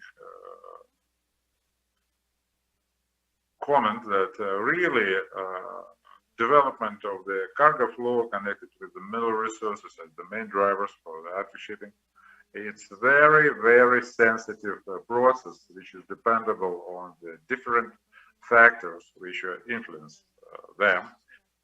Cargo base, in principle, question for the transit too. And unfortunately, we don't see now any solution how to get or how to obtain necessary volumes of container cargo on the west, then to keep balance between the moving westbound and eastbound. As I have told, that really development of the Arctic port infrastructure is connected primarily with the construction of the specialized terminals, which are focused on the shipment of minerals. But nevertheless, they are combined by the piers for the general cargo, and it's possible to use them much more broad, not only for the needs of the projects, but for the supply for the adjacent territories. And talking about the transit, yes, of course, we have two principal tasks to be decided. First of all, it's asymmetry of cargo flow, and as I have tried to show you, that uncertainty of the stability of breaking assistance of shipping. Next slide, please. Thank you very much. It was a great pleasure for me to introduce my presentation. Thank you very much.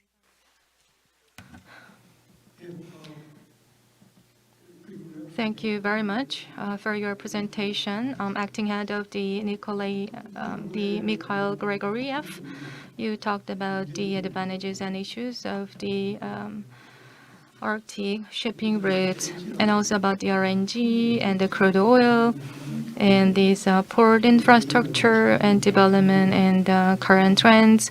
Thank you for sharing that. And also, the Mikhail Grigoriev talked about also the risks, and he said that please refer to these risks on the program book. But when we think about the responses and solutions, the risks are really important. So please take a look at the program. So first, there are some risks which include the ice-breaking support and the fees and the availability of the support. That's also important part. And also to pass, it's not for free. You need to pay some fees, and it costs money. And for the passage, there are the other issues. And also, under current situations, the one important thing is about the biodiversity. That could be also a threat to the biodiversity. Well, for already, the three large ship liners, Maersk, and the other ship liners, even though the passage is possible in the Arctic route, they don't have an intention to send their ships there. The other thing is about this asymmetry of the container ships. So the cargo needs to go back and forth, like the eastbound and westbound, and this whole volume is asymmetric, and that's one obstacle to increasing the volume in the Arctic shipping route. And in 2024, he also mentioned about the government is now about to announce, and that is about, although he didn't share details, but it is about in the Europe, they have this port of Murmansk, and in the Far East, they have the port of Vladivostok. So the Murmansk and the Vladivostok, they want to promote that into an international hub of the transshipment in the Arctic route. That's their plan. So from the presentation, well, I'm not sure whether he's listening to my comments, but if time allows, let me make some comments. So is the port of Vladivostok,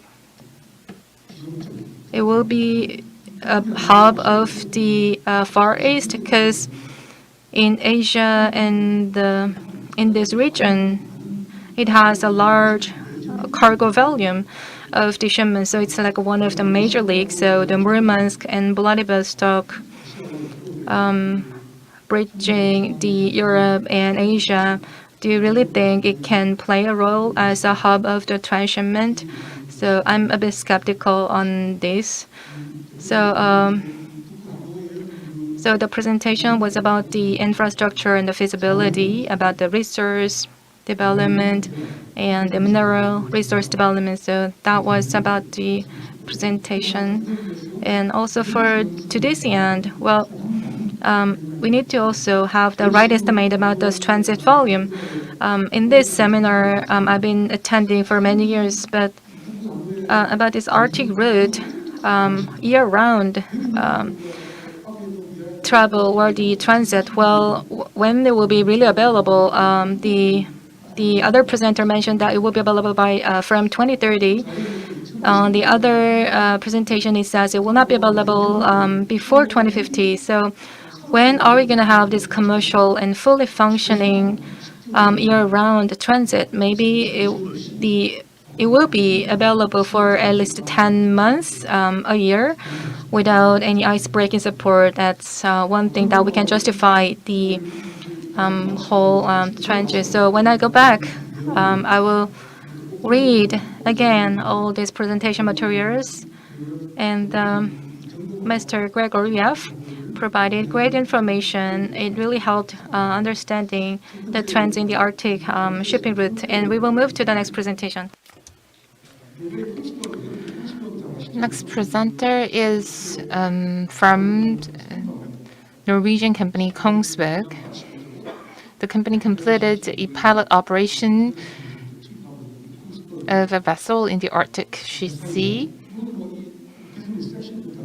Although he is working for a different business division, Mr. Bore Patterson is working for the satellite services and the satellite data and the weather services, and it will be focused on the integration of these services covering these areas. And, let us invite Mr. Bore Patterson, please.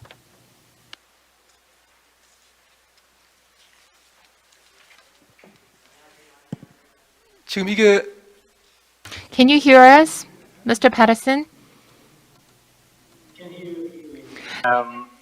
I hope my voice is coming through as well.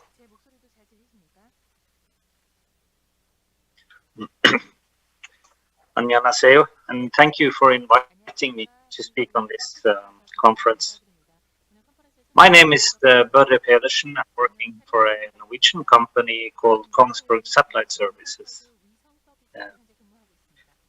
So I will present what we do here from KSAT using different kind of satellites to support Arctic operations, to help operators in the Arctic to do more cost-efficient and safer operations up in where the ice is located in the up here where we live.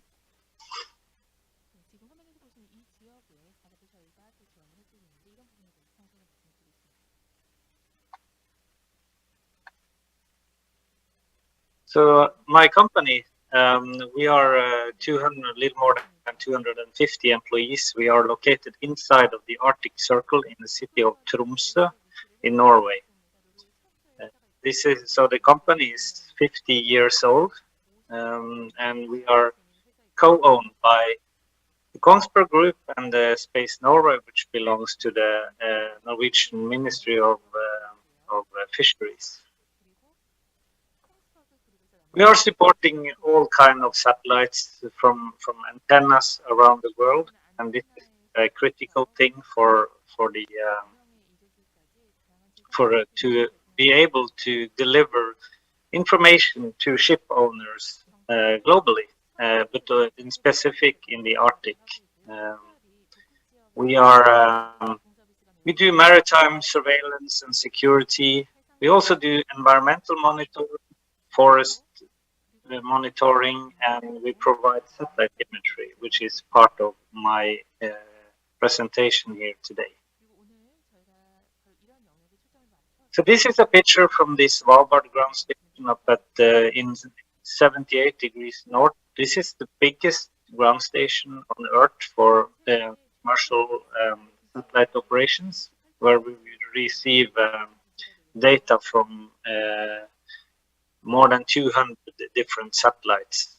And with this station, we can downlink satellite data, we can process, and for this purpose of the Arctic seminar, we can deliver information to you in 15 minutes. I will tell a little bit about the project later on. So this is an example you see on the screen where Svalbard is located in the middle of that circle, and our Russian neighbors, as you can see, is on the east side of that. In order to operate wide information about ice, we use mostly the Svalbard station and also the station in Tromsø. But for some special purposes, we can use the Antarctic station, and we do that to provide a lot of information, but also the ice management support, as we call it. We detect the ice edge, iceberg, and we can also help ships and vessels to navigate through ice using partners of KSAT. Who is classifying ice, providing precision meteorological services and met ocean data in order to help shipping companies sail to a more efficient and safer route. As, uh, as I will give you some examples of that. So our service for ice management and ice navigation, that is by using what we call radar satellites. The radar satellites will penetrate to clouds and operate day and night. As you know, in the Arctic, it's in this time of the year, it's dark all the time. But radar satellites will help you, or we can provide information to detect the ice age, the flows, and this is a very excellent tool for optimizing the route for the captains and to ensure safer navigations. We cannot do anything about the ice itself, unfortunately, but we can, with our radar satellite, we can give the captains of the ship and the operators of the vessels information in, say, 30 minutes after we take the image. We can give information to either directly to the ship or to a operating center, which can be located anywhere on the planet. We deliver the information on using internet, or if needed, we can set up a communication link directly to the ship.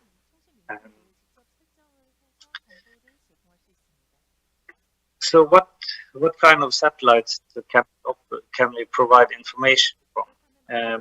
Here at KSAT, we operate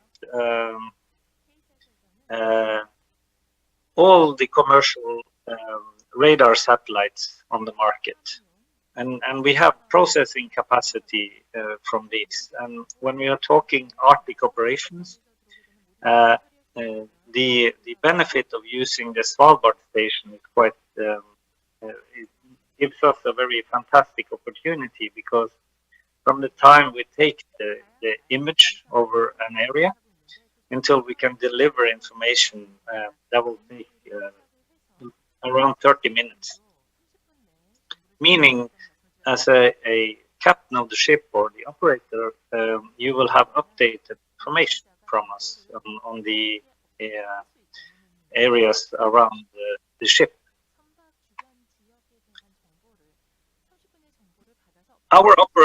Our center in Tromsø, we operate 24 hours a day, every day. So 24/7 operations. We plan together with the operators of the ship or operating centers on shore, and then we can together plan with using different kind of satellites to give you the information about what can you see around the boat, how is the ice. And I will describe some projects that we have already done, and to illustrate the capacity that can be used from the KSAT and our partners.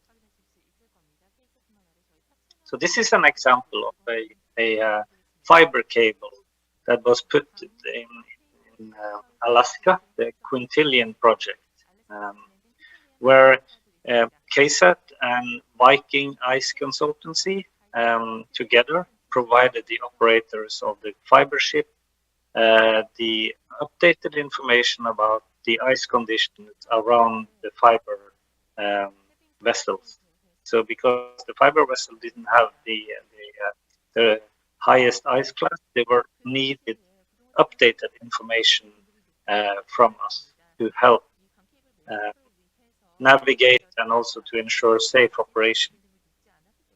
I know there is a plan to install a trans-Arctic fiber cable from Japan to Finland, and this is also with the Russian company Megafon. This is something we can also provide information to help making a safe operation of this fiber cable.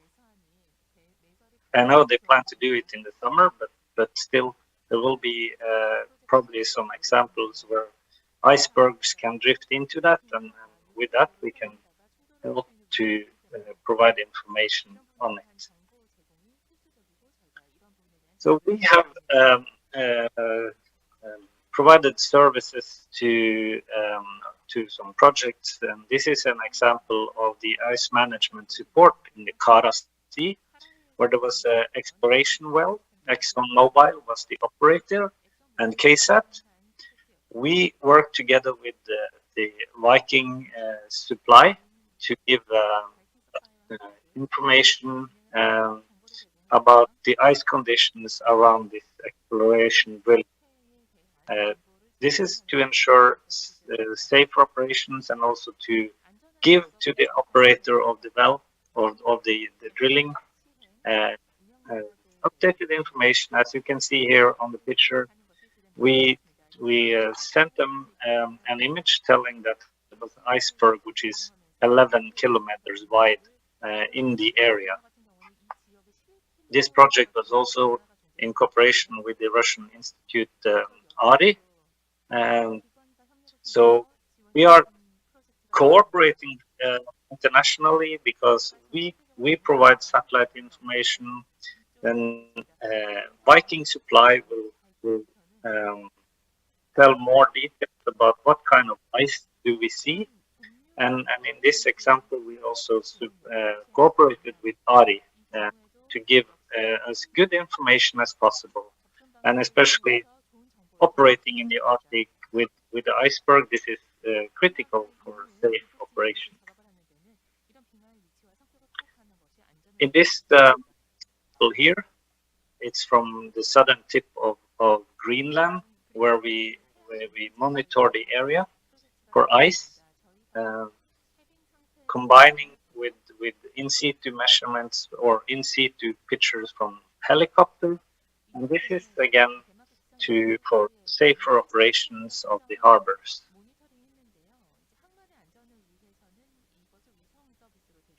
As you can see on this picture, we are using Terrasat. It's one of the satellites we have.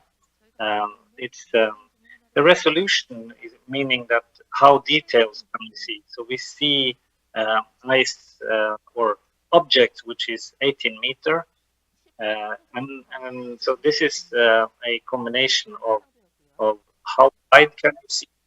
With this resolution, you see 150 kilometers, but also with a quite good resolution, so you can provide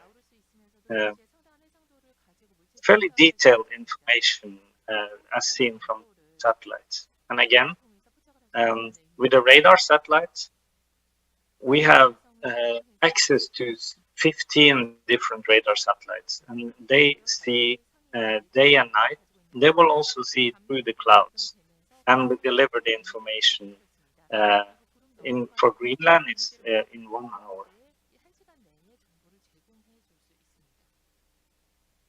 So this is the experience that we have seen, and after talking to operators in the Arctic. This is the benefits of using near real-time information. We also use Met Ocean data to have updated information on the ice. We also understand that communication to operators or to the ship is critical. And we have case was a part of a study or a project in Europe called Multi-Arcos. So Multi-Arcos was about to establish a ready for operation service. The user on board a vessel can get access to satellite data and other relevant information to operate safer. The project was with KSAT, with StormGeo. As you, I'm not sure if you know StormGeo. StormGeo is one of the bigger companies in the world for precision meteorological information. Viking is a company working to detect and classify ice. So here you have see Storm Geo. They are operating as well as we, 24/7. They have 7 global operation centers, and so together with KSAT, Storm Geo, and KSAT, we can provide a lot of updated new real-time information to people and companies operating in the Arctic.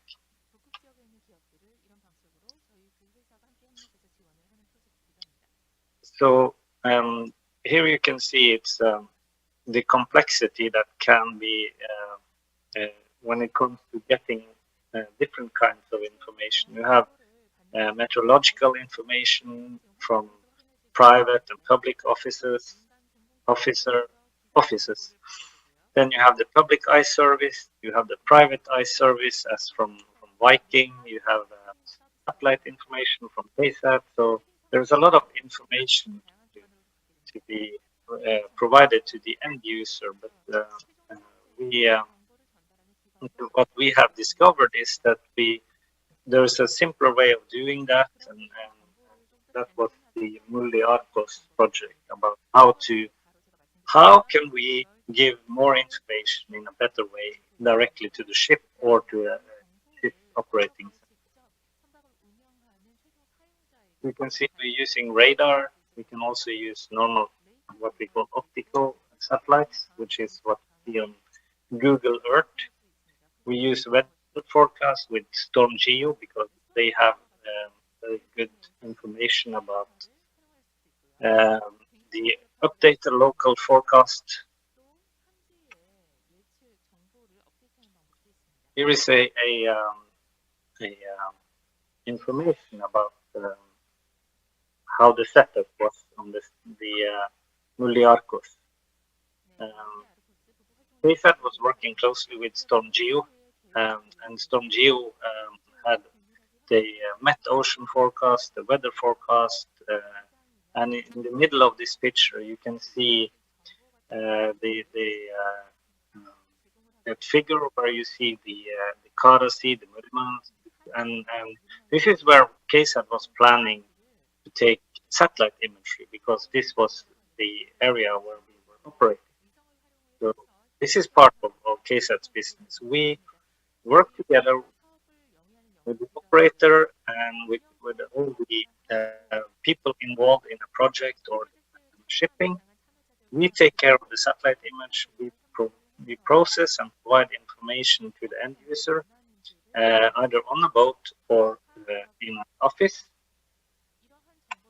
And then, so this is a simplified version about how can we make it easier for the shippers, for the captains on the boat. The end user will get more information. So this is from Storm Geo, where they will provide about the Met Ocean data, about the ice flows, about everything that they have as an expert. We give them more updated satellite information, especially for the ice. Then we can see the ice flows, the ice edge, icebergs, and they can put it into a model presented directly into the ship with this system they call Vortex.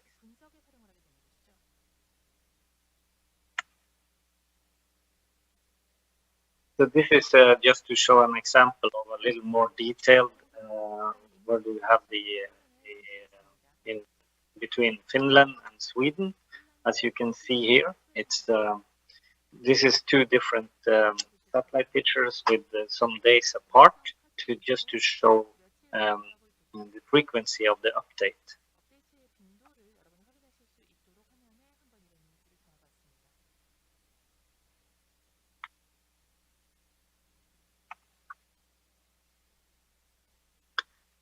You can see the weather data delivered, the satellite imagery that was planned, and to the right, you can see the satellite image to show ice flows and to help the drift analytical part. And then with that, we are using, if you can remember from some slides ago, we have several different satellites, so we can take multiple images and provide information in real time for safer navigation.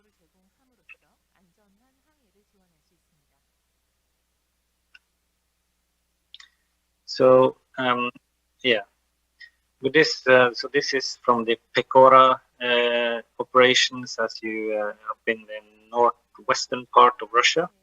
So we have been helping out also with Russian friends to provide better navigation. And I think this was the last slide and concluded my presentation. So, 감사합니다.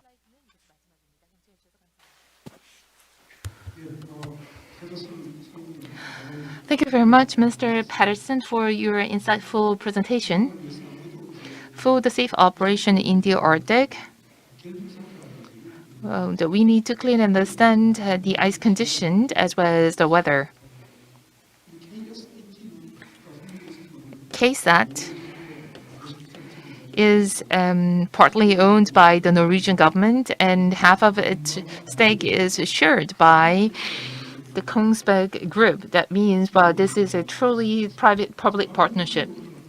As I listened to your presentation,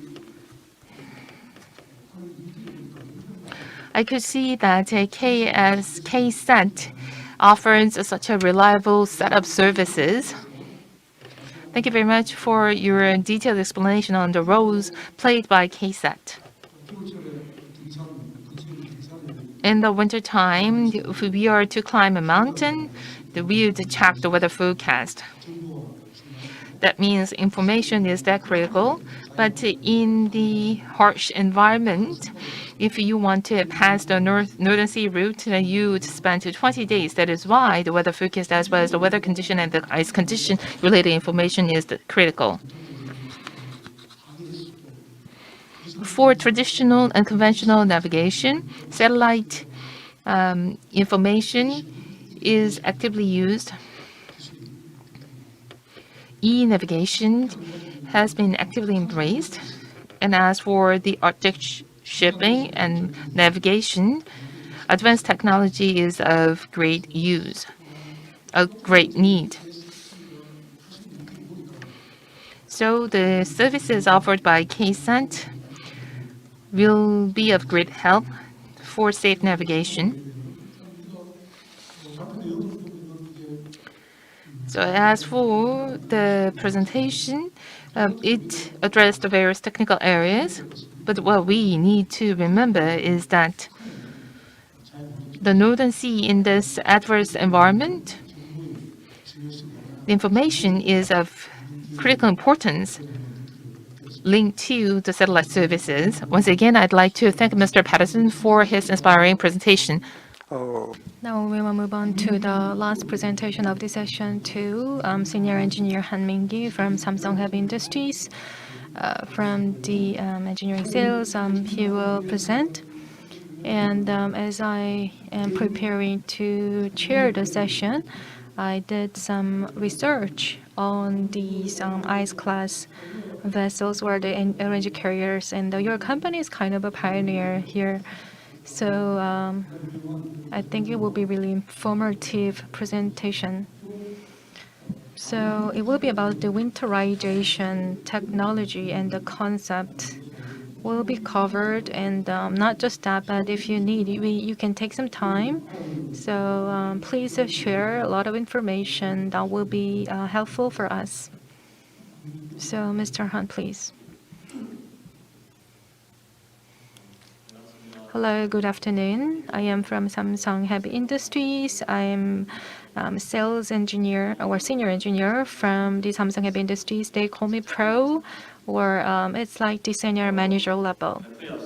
So before I go into the presentation, thank you for giving me this opportunity to present at the seminar.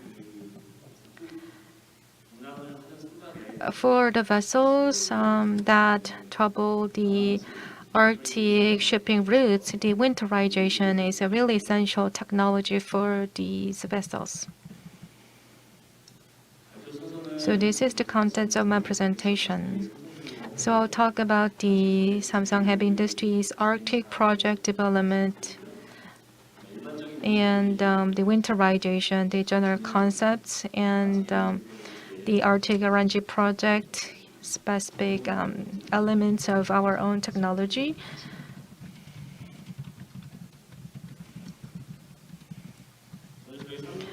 So at the Samsung Heavy Industries, this is our ice and Arctic ship development history. Since 1995, we have been working on this ice and Arctic project, and we started the R&D. And we have like 63 vessels, ice or Arctic projects. We have been delivered and built the ships. And the ice-breaking cargo ships, we have like 10 ice-breaking vessels delivered. And as of now, 28 vessels are under construction, including the 15 ice-breaking LNG carriers on our order book, and these 15 will be deployed into the Arctic routes. So maybe many of you might be familiar with this concept. So the winterization is about to protect your machinery and humans and equipment at a very low temperature. And how we do that, there are many options. Anti-icing, de-icing are the preferred methods, and we need also have insulation and the heating, or in some cases we need to replace the materials as a whole. And that's how we achieve this goal of the winterization. What's clear is that to go to the Arctic shipping routes, the winterization is a must, not an option.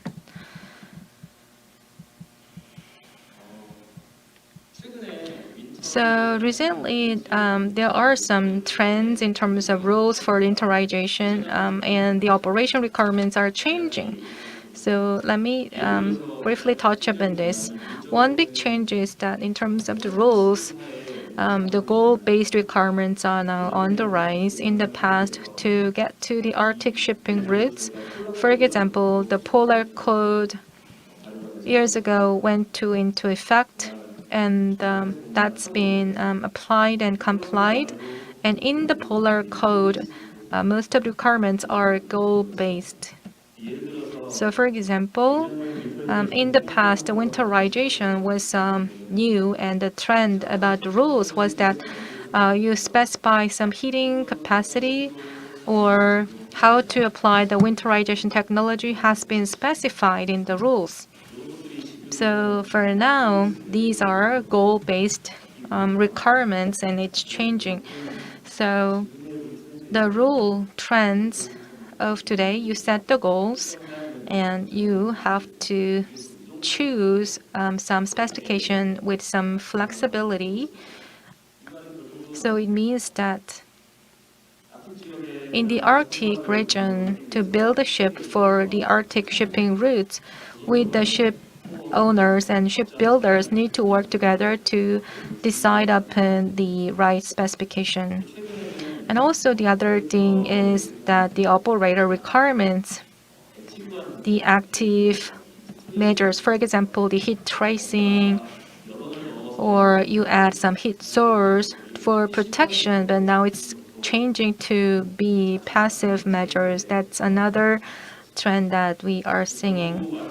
So in the Arctic region, you need to have experiences along with the shipbuilding experiences, and with the know-how, you can see what is the efficient specification, and that is driving these changes.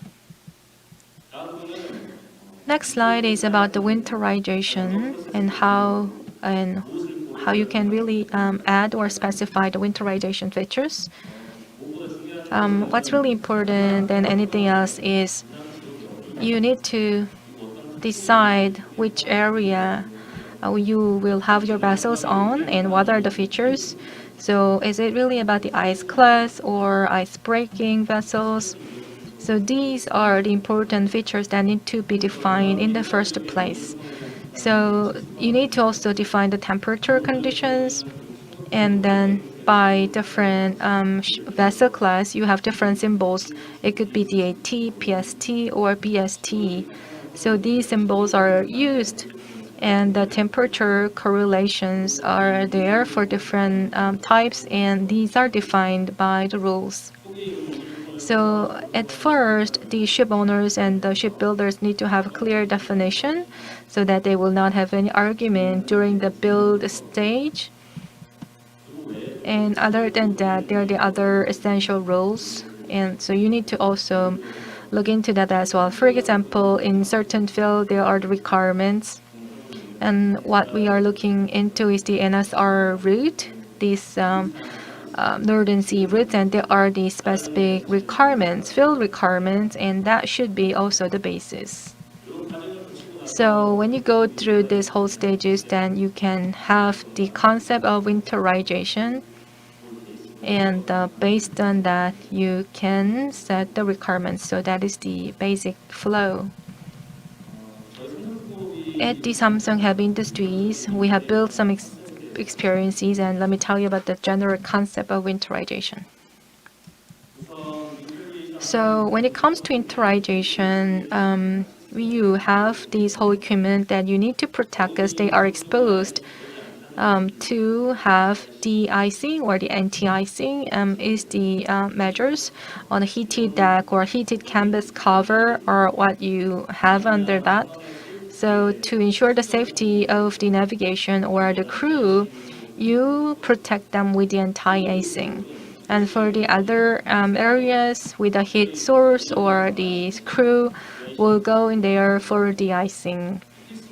So for the essential areas, the temperature conditions will be maintained at a certain level or above with the room heating. So these essential areas would mean the equipment's area where you need to have a for propulsion or the fire agent area, or for some emergency navigation, you may have the equipment on this area as well.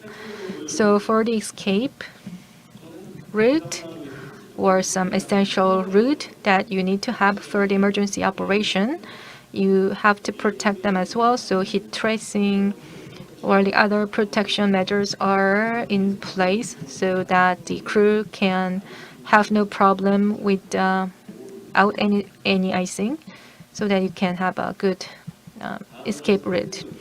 Next is about the accommodation space. You have a very low temperature and you need to protect your communication equipment and devices and the crew. So the bridging space is enclosed. That's the most preferred method. Usually the bridge is like open option, but the vessels going to the Arctic route, you have different the HVAC system. So to have the visibility is also important.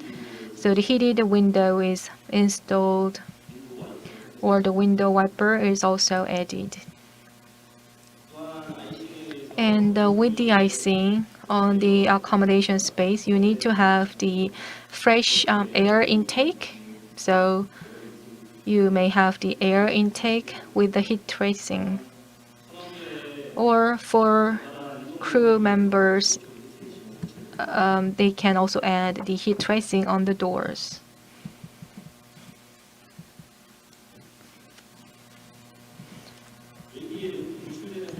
And the pipes that are exposed outside need protection. So you may put them into the enclosed space. That is the ideal way.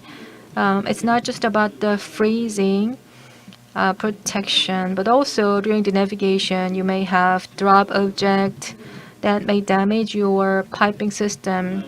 However, it's not really practically easy to have them all installed in the enclosed space. That's going to take a lot of money. So you may add the other materials, or you may add the heat tracing to protect the piping system. And on the external side, the ballast tank is very vulnerable to the freezing. So on the icing area, this piping system, you need to have, or you may have the air bubbling or heating coil for the ballast tank for warm up. That's what people use a lot. So on the head of the vessel, you also need to have this heating system. So on the IC vessel, the disc type air vent, rather than the air vent head, you may need ball flood type air vent head. So this system can be also the HR system with the pipe and valves may be also protected with different applications. Next is about the engine room.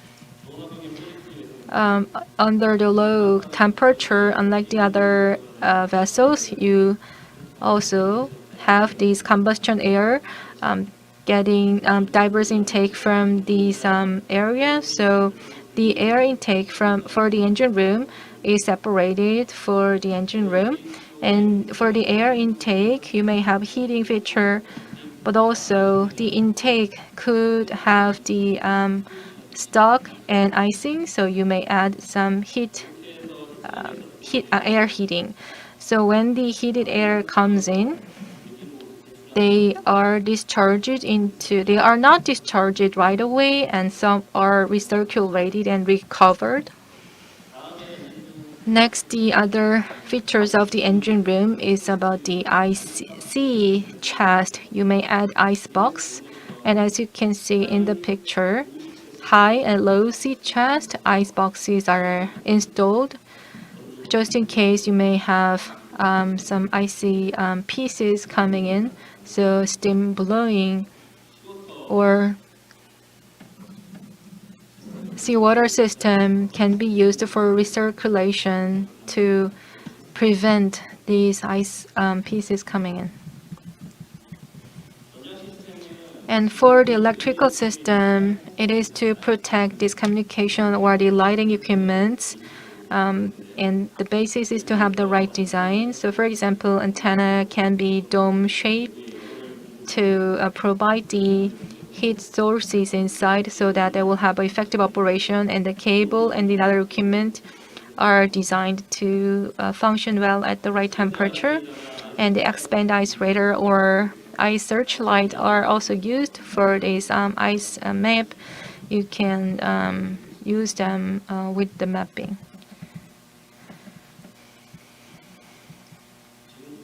And from now on, I will talk about our Arctic LNG project, RNG2 project, what winterization features we have for the project.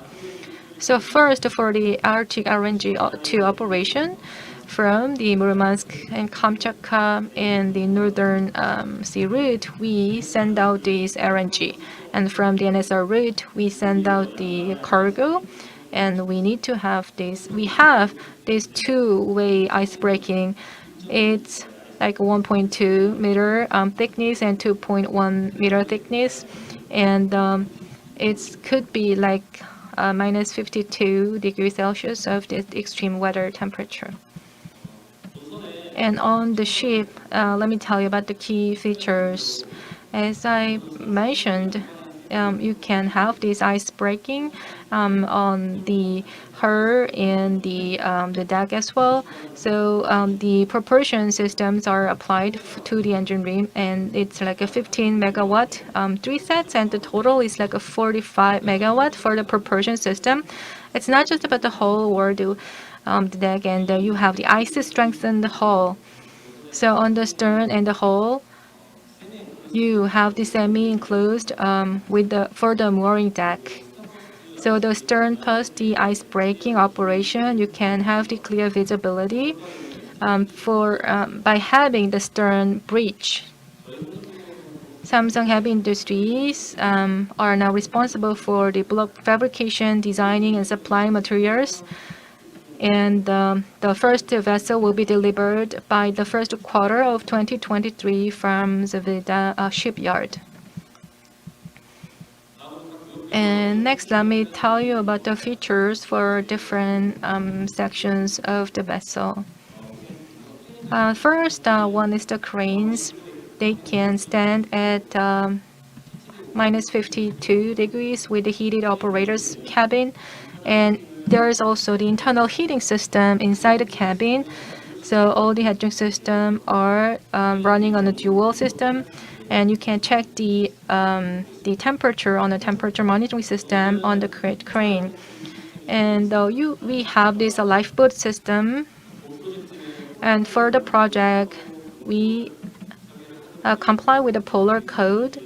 And to that end, the MSC Circular 1613, that is for the polar water life-saving appliance system guidance. So we comply with that. Next one is the Life Raft. This lifeboat system is a built-in heating type. Life Raft is applied for the container Life Raft.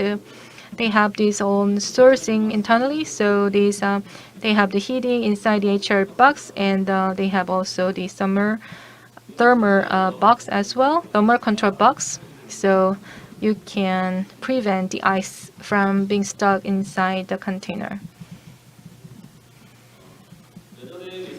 On the weather deck, you escape way.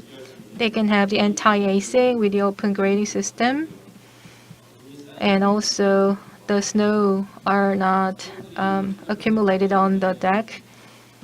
And the handrail, for example, we also have the anti-icing, and some have the heated air handrail, and also the whole space where they escape or they can access to the cabin.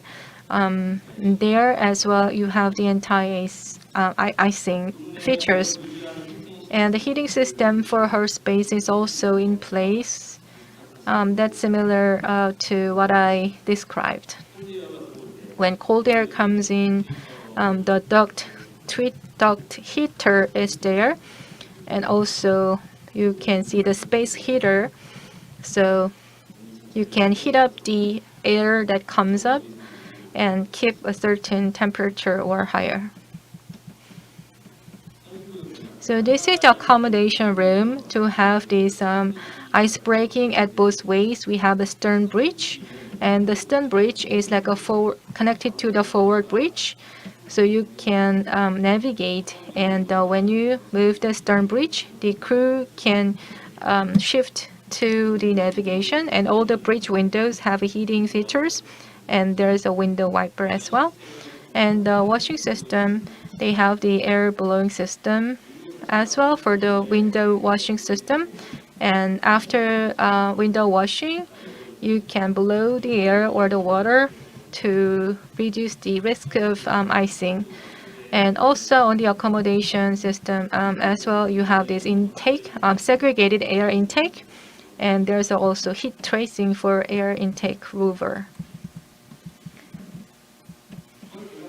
And for the whole piping system, except for the cargo lines, most of the services are on the enclosed area, especially for the passageway is used for this. And for the service lines, what's exposed outside, we have the heat tracing, cargo trunk deck where cargo liquid dome and the safety valves and the bent mast are also equipped with the heat tracing for protection. And the vessel has the de-icing system with the two different medium. We have general de-icing with this heating system, and other than that, we also have cargo manifold or the water tank system with the hot water. The engine room area, as I mentioned before, this is the general Arctic vessel ventilation concept. The same thing I mentioned for the main generative engine. They have the direct intake duct for the air take, and with the heat tracing and and also the air recirculation system. You also keep the temperature of the engine room.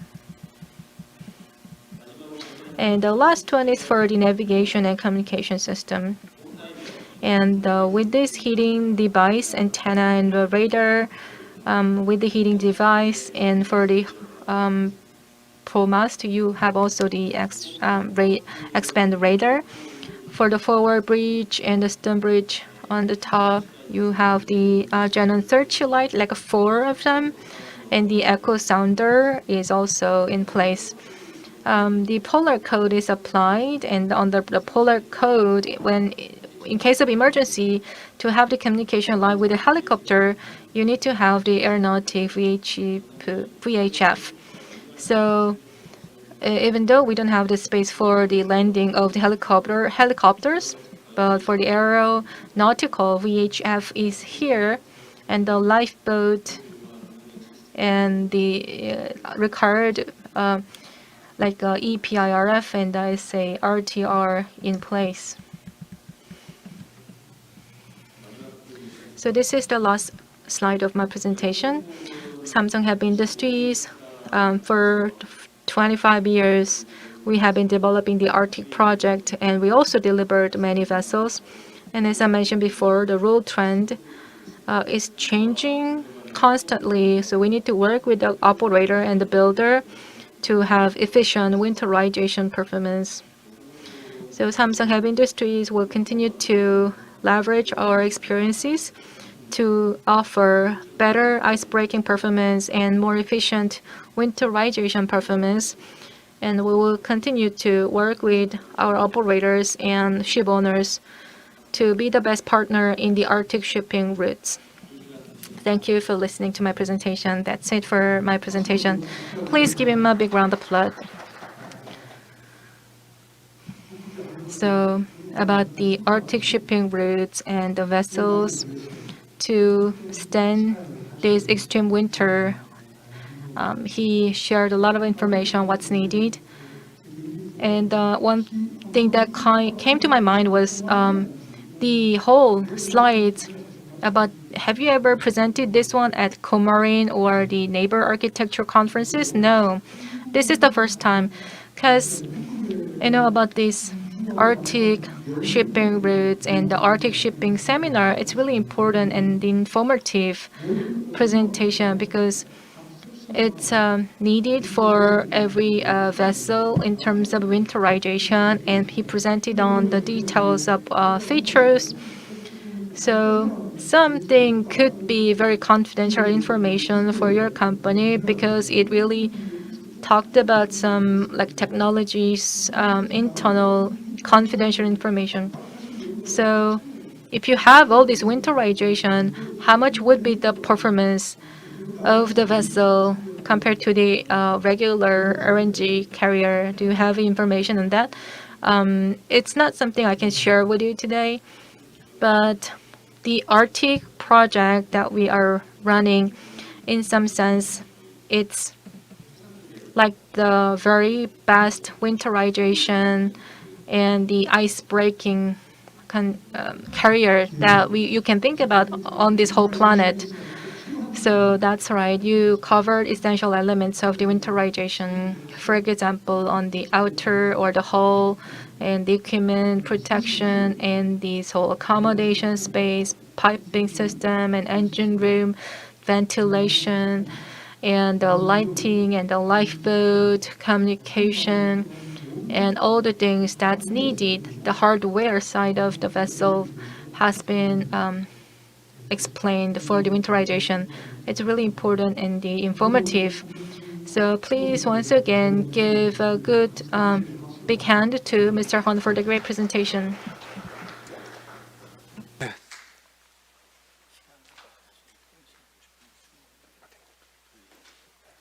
자, 이제 이게 세션 3가 Now we are to move to session 3. And session 3 is about international joint research. And there is a joint research project conducted by Professor Sangwon Hong in Korea and the Russian Institute. I'd like to invite Mr. Alexander Buyanov, Deputy Director, General Director of CNIMF. And I'm sorry, well, the presentation will be delivered by Mr. Alex Tofbaz, And then the presentation will be followed by Professor Hong's presentation. So the first presentation in session 3 will be delivered by Mr. Alex Topaz. Please welcome him with a big hand. Okay, can you listen me properly? Yes, I can hear you. Thank you. Okay, and you can see my screen, my shared screen, yes? Yes, thank you. Okay, so, dear colleagues, I'm very grateful for the opportunity to take part in this prominent seminar. So I would like to present you the experience of our two companies, CNIMF and Bureau Hyperborea, in the field of digitalization and decision support of Arctic navigation. Recently, a lot of attention in Russia and abroad has been paid to development of various information services and applications for the centralized management of ship navigation in ice. The first example of such project is the Maritime Operation Headquarters from Atomflot. This situational center is located in Murmansk and was put into operation in 2020. Another prospective project is the joint platform of digital services for the Northern Sea route, which is now under development in Rosatom. This system will integrate many digital services and play a role of a think tank for tactical and operational management of Arctic fleet and coastal Arctic infrastructure. The main component of such information systems are the monitoring, management, analytics, and the last but not least, the decision support. The diagram below shows the main domains of decision support subsystem. We can see that it covers many subject fields, but in my presentation, I will focus in more detail on only one of them. It's the service for automatic ice routing. Ice routing has many specific features that distinguish it from open water routing. Some of them are of the quantitative nature, for example, higher variability of ice conditions in space and time, as well as the big number of ice parameters that need to be considered. But the main difference is that in ice routing, there are much more influencing factors, as well as possible optimization variables that must be taken into account. They are the ability of ships to operate bow or stern forward, icebreaker escort and caravan movement, operation of ships in freezing ice channels and in different zones of restricted navigation and shallow waters. Below in my presentation, I will pay attention to those aspects that are marked with a circle. These slides gives a very brief introduction to the mathematical methods and algorithms for ship routing in ice we use in our software. There are two basic approaches that allows finding the optimal path of a ship or a caravan in heterogeneous and non-stationary media. The first group of methods is so-called cell-based methods, such as Dijkstra or ASTAR. They search the optimal path using a predefined discrete graph or a grid. The second group is the cell-free algorithms or wave-based methods, such as isochrons or isocosts. They build a path in a continuous space. To extend the traditional formulation of routing problem, we developed the specific modifications for both mentioned approaches. The main feature of our approach is that during ice routing, we find not only the optimal trajectory of a ship, but also the optimal regime of its operation.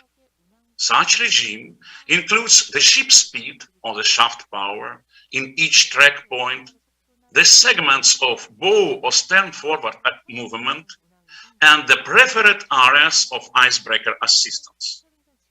Also, we implemented a hybrid approach that combines the strengths of grid and wave methods.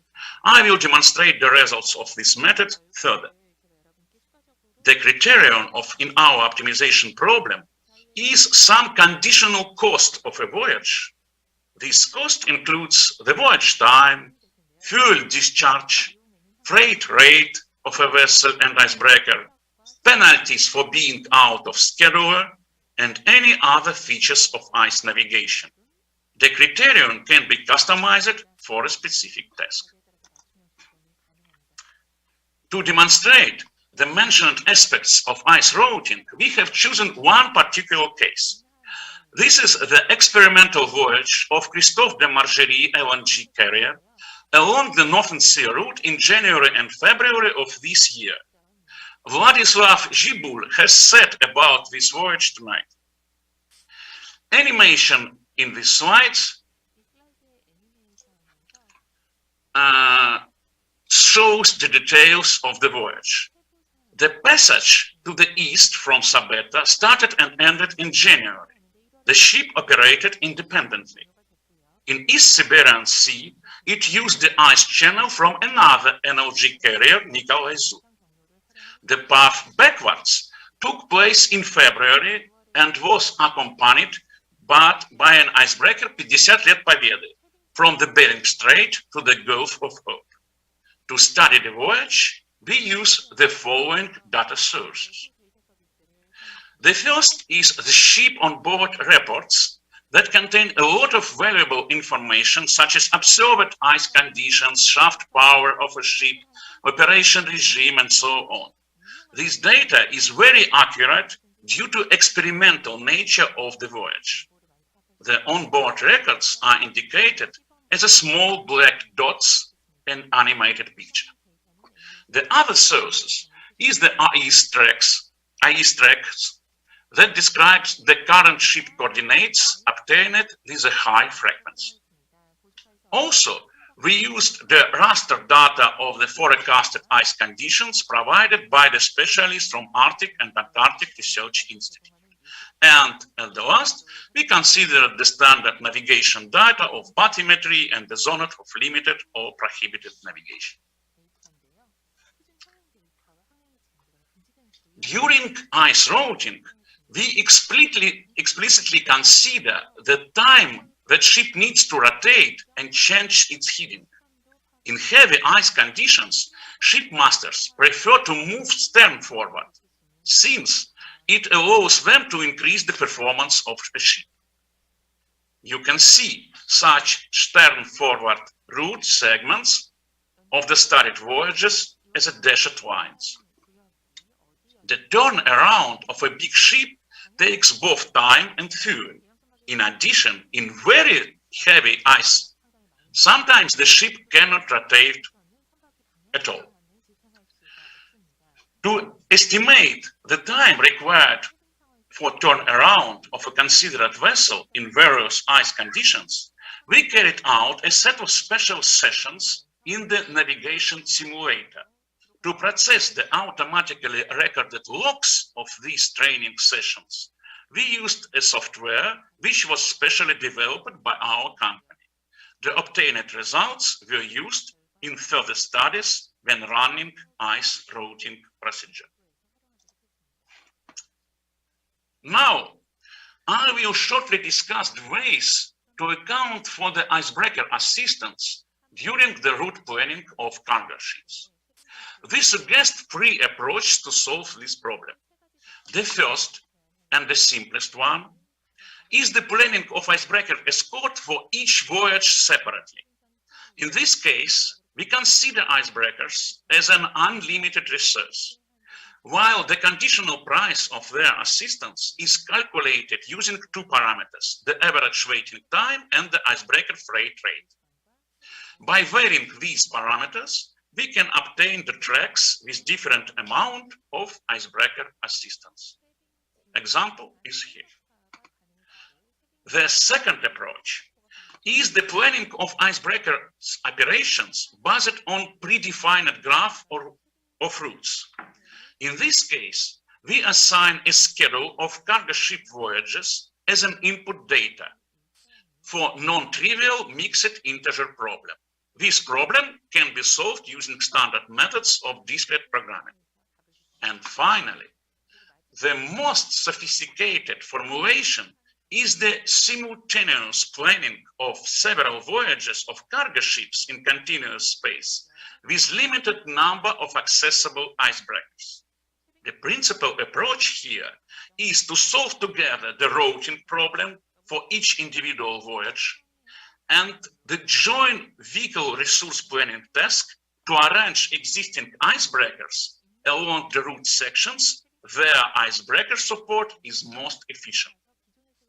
For the moment, we have complete solution for the first two problems, but made only the first step in the third one.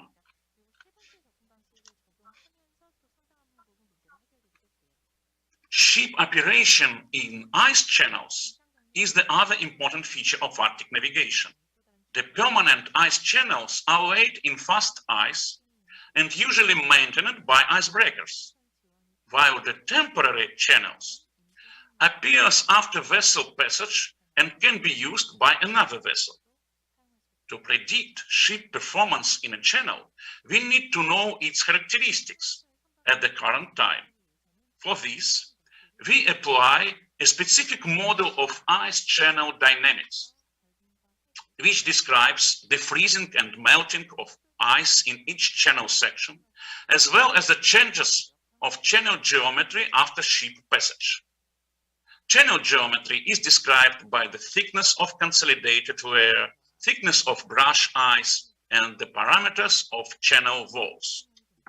All these parameters are used as input data for the model of ship performance that estimates the resistance, attainable speed, and shaft power. Selected results of the model are shown top right.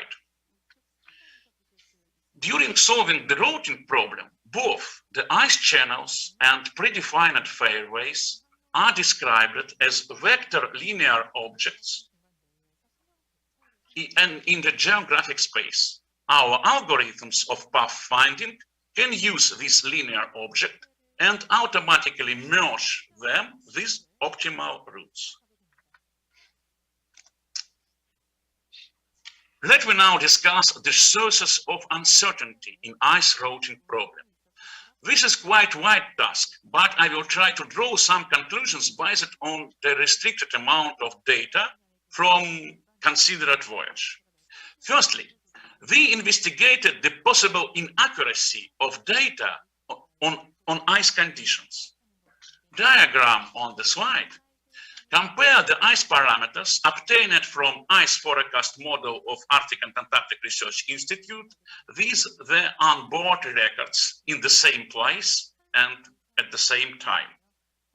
Top charts correspond to the voyage to the east. The bottom one is the voyage to the west.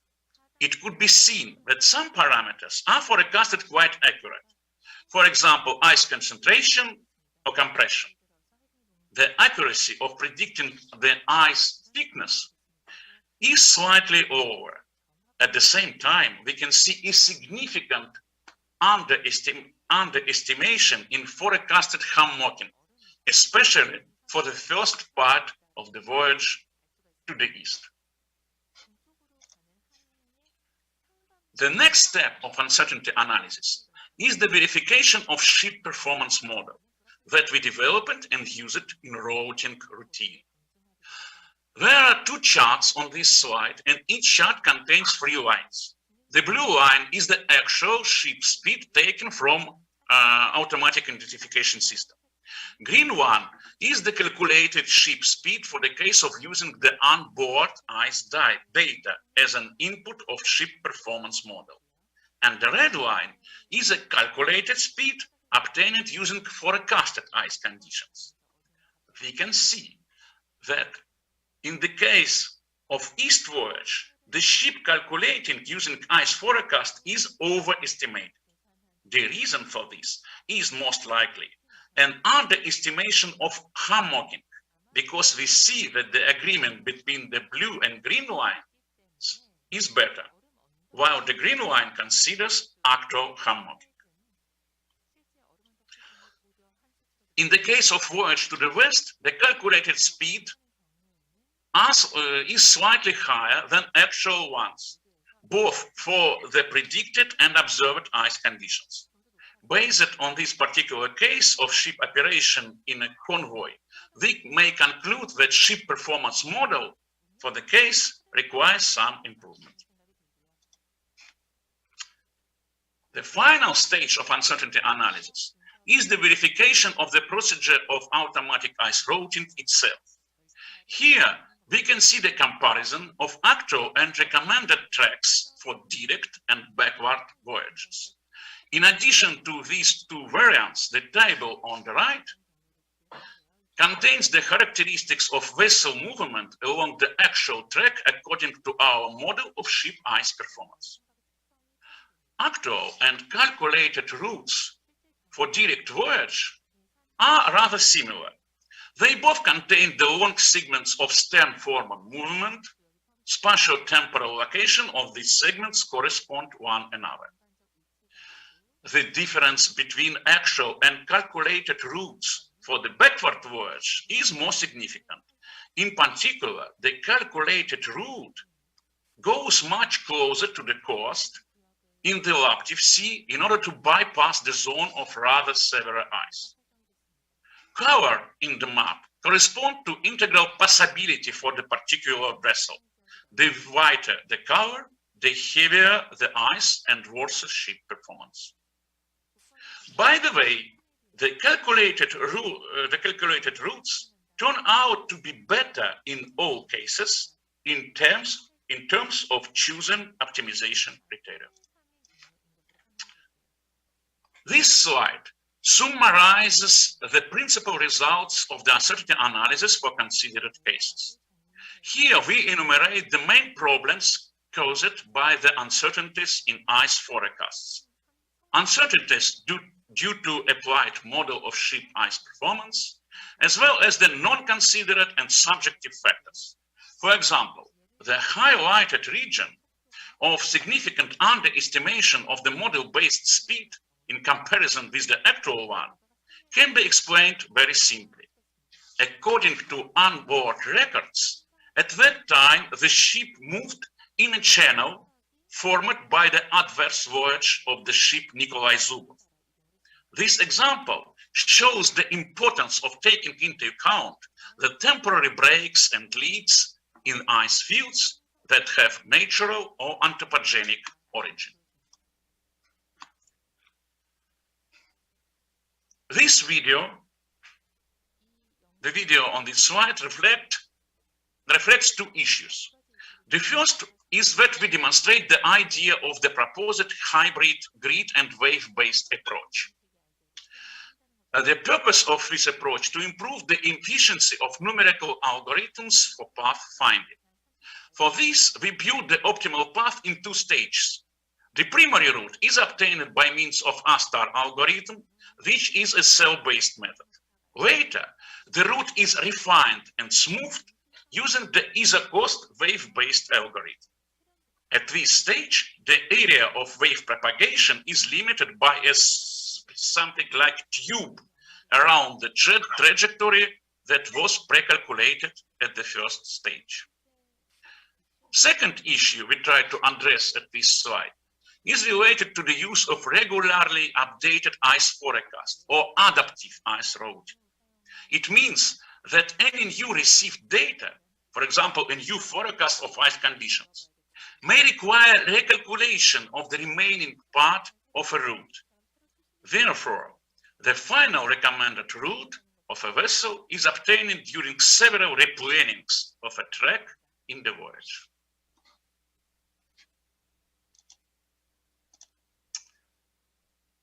In the next two slides, we present several conclusions and recommendations that arise from our studies. I will not comment them all and just point out to the last section. which is about the role of automatic ice routing services in the modern decision support systems. The main conclusion here is that at the moment, ice routing may be used as a tool or instrument in the hands of qualified ice experts. Such experts can use routing to analyze different paths and possible directions of some voyages. However, routing technology is not ready yet to run in fully automated mode.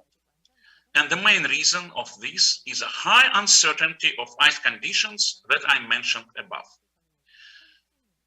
Perhaps further, when diagnostic ice data and ice forecast evolve and develop more and more, the role of automatic ice routing may change significantly.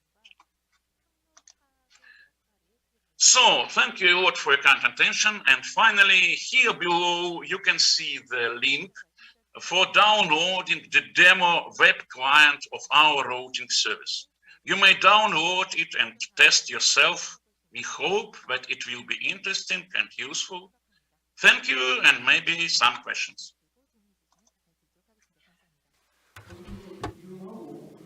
Thank you very much for your informative and articulate presentation. Please give Mr. Topaz a big hand once again.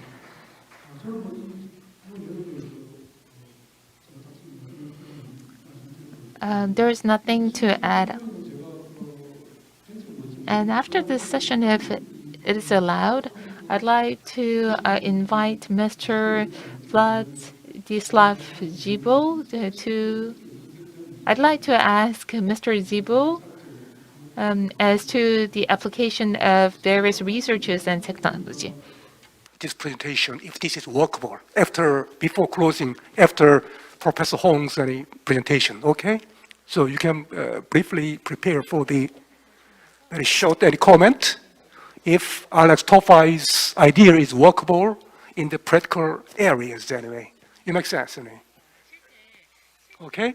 All right.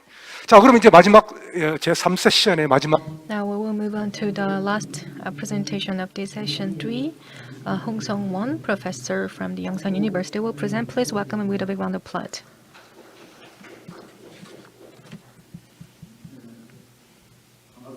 Good afternoon. I am the professor of Hong Sung-won from the Yongsan University Institute of Arctic Logistics. I'm the last presenter. I have like 7 to 8 minutes, and I will keep in time. So this year's theme is the Arctic shipping infrastructure. So we have talked about like ice-breaking vessel and a lot of things, and my institute will present on about this transshipment hub of Russia and what kind of roles that we can play in Korea. So my presentation will be a bit different from what other presenters have made.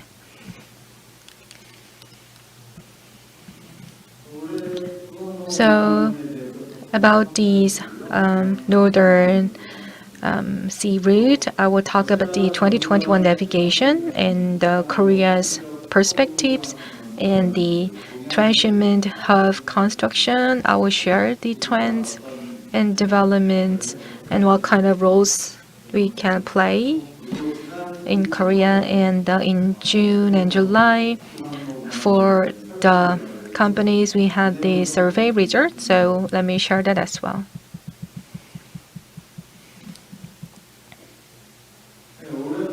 This year, although this year has not really completed, we expected to have like 35,000 in terms of the cargo traffic. And what's in orange color is for this year's transit volume, which is over 2 million. Last year it was about 1.28 million, and this year, compared to this difficult ice conditions, I think it was good enough. And the foreign flag fleets, we saw an increase. And for this year, this is the sailing conditions compared to the September, November last year, and this year the same period. And compared to last year, the conditions were not really favorable. The one in brown, it's bigger this year.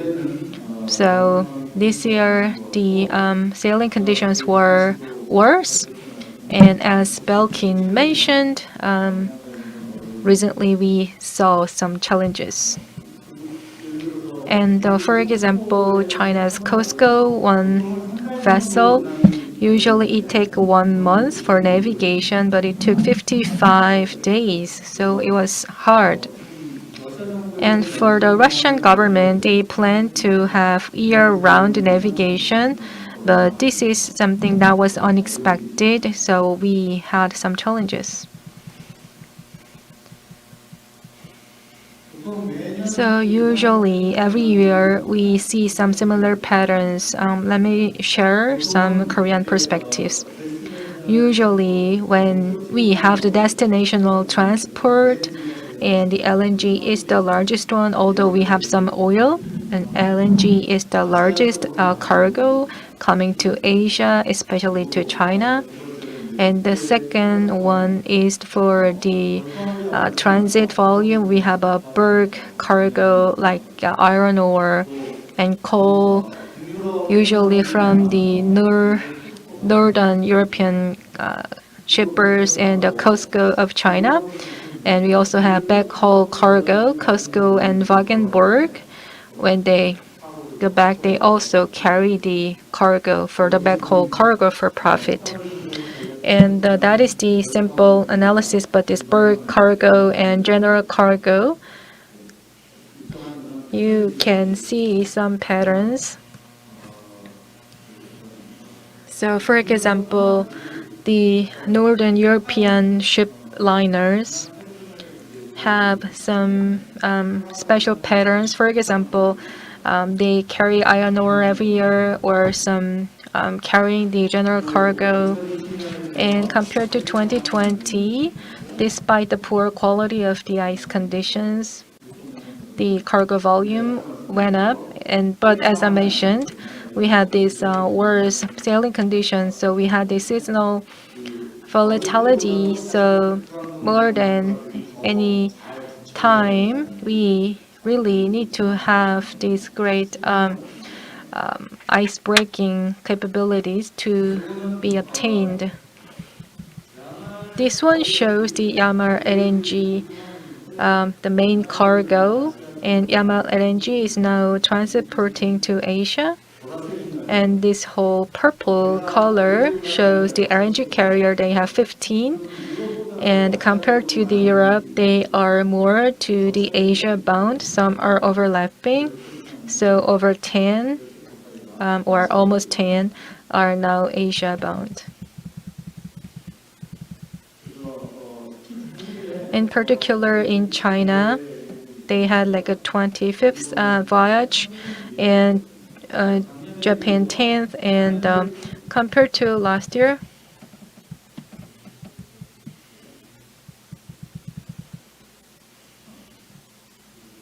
can I go back? So compared to last year, the number of the traffic increased. And I will briefly skip this one. In the Netherlands, we have the Wagenburg. They transport the pulp to Ulsan in Asia and even Canada. They also have this backhaul cargo, like a cargo, some cargoes. So COSCO of China, they have specialized shipping, and that is really specialized for the northern or Arctic shipping. But the data shows, as you can see, compared to the previous years, they closed earlier than the other years. So the eastbound, it was like a 17 days earlier, and for the westbound as well, like a 10 days earlier, they terminated. And from 2013 to 2021, over 8 years, this is the navigation. And it's something that's published every year, but you can see this whole year we had 13 voyages, and it's going up every year. So far, 56 voyages have been made so far, and the red numbers are serviced by the icebreakers. Last year we didn't have one, so this year maybe we had some ice-breaking escort. And this one is for the Ordendorf of Germany for their transport of the iron ore. We saw a huge increase in the iron ore. They have a large vessels like Norway and the Germany. This is for the Norwegian company. Iron ore transport. And the October 19th, they were going to the eastbound, but they went back to Suez. So I think this is the new information to me, but it shows the low quality of these ice conditions, and this shows this LNG, the heavy cargo carrier. And this slide shows the Arctic shipping activities related to Korea. So it's not really clear, but it's not really led by Korea, but Korea was involved. For example, the core transported to Gwangyang or some heavy cargo shipped to Masan and some ports in Korea. So that's the one. And this slide shows with the Rosatom, the logistics subsidiary, the Rosatom Cargo, joined this seminar 2 years ago, and we couldn't invite them this year. So to the Russian government about their NTC, I asked it, or let me briefly mention on this whole project. In 2015 and 16, that's been already available when we had that in Ulsan. In 2015, in the Kamchatka, they had the development cooperation director and presented, and also from the Far East Development Fund, we had a presentation. So the Rosatom Cargo, at the end of 2019, they made a proposal, and it's still underway, and we are monitoring. So 2021, the ice-breaking container ship, the design has been completed. And September 3rd at the Far East Economic Forum, Eastern Economic Forum, I joined there virtually. So I heard the Rosatom Director General talked about the great NSR, and I think it's going back to this era of the Soviet Union. So this NSR has a certain range, but it's getting expanded. So when they extend the range, they may cover a larger cargo volume or traffic. And this one was mentioned last year. So its literal translation is the Northern Transit Corridor, but I call it like the Arctic Transit Corridor because we have some different definitions as well. So what's changed was for the Murmansk, and for the Asia, it changed it to Vladivostok port because the port of Kamchatka, in terms of the economics, they had some challenges. So the Vladivostok is one thing that's being mentioned these days. So with the Murmansk and Vladivostok are where they will build the transport logistics hub to provide a feeder service from there. And this is the slide from the conference they attended on July 23rd. So after the conference, these slides will be available on our website. So the Rosatom, the cargo companies are now seeking the project. Earlier, it was about 1 million TEU for the pilot capacity. And in the phase 2, by 2025, they will have 4 vessels. 6,000 TU, and from 2030 they want to have like a 10,000 TU with the nuclear icebreakers. So the sniff is also here. That is what's going on. So although it's not really publicly available broadly, so let me share that there's a feeder service.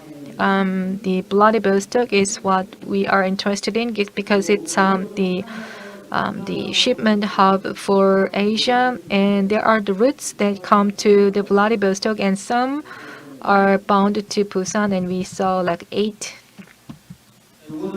voyages, and this one is for the prerequisites that we need to have to build a transshipment port in Vladivostok. So that's what we did with our own researchers. So 24-hour port operating system, and also it should also cover the cargoes that are going to the US or America. Then they should have a port infrastructure for the larger ships like a 10,000 TU. And the port of Vladivostok, there's also the cost issues because the cost is a bit higher when you have like a loading or unloading. The fees are a bit higher, so we need to make it more competitive. And the port of Vladivostok, the bunkering infrastructure can be, or service can be available there. So this is what we thought with the Russian government, with the plans and projects when they are implemented as planned. Then what about Korea? So that was what we thought. For now, it's slow. Although for the shipbuilding, they are working very busy. So with Russia, we may have some forum, and we had some forums with Russia, and there are some things that we can discuss together. For example, the ice class or the cargo transport or the transshipment port infrastructure. And there are a lot of opportunities. And also in the port of Vladivostok, the Russian government, if it can properly provide the transshipment service, it will take some time to get there. So as the Northeast Asian hub port, Busan port may cover some of the cargo traffic. And also in the Vladivostok port, not stopping the Vladivostok, some may directly go to China, and we have to prepare for that possibility. So how the Busan port can respond to that opportunity or possibility. So Busan port needs to work to get its own competitiveness, and the global companies' terminals can be attracted to Busan port. And this is the survey that we ran in June and July this year. So if there's an opportunity, we're gonna share that with you later. So we cover like 100 companies or respondents at the Arctic shipping related seminars and conferences, and so we know the participants very well, but some of them may not know the details of the Arctic shipping routes, and the logistics companies were more interested compared to the shipping liners. So these cargo owners were more interested. So they said that they don't have enough information. So the shipping companies know some of it, but the cargo and the logistics companies had a lot of information and knowledge. So for the commercial potentials shipping companies saw low potential. And when this Northern Sea route will be available for use, shipping companies are thinking that it may take longer. So let me summarize the findings. So the eco-friendly, like a green fuel, and the IMO is now coming up with fuel regulations, and we have to prepare for that. So we need to have green fuels and green vessels. So as I listen to these, I'm not talking about these policies of the Russian government. So the Korean government may take some measures to develop some plans. That was one idea that we heard from the companies. Or between the companies and the government, we may seek some collaboration or some pilot test.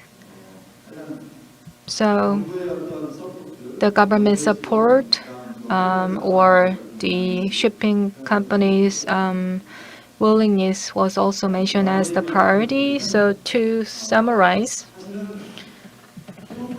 in the shipping industry, well, shipbuilding is very busy, but there is not much activity in the shipping side. So COSCO and the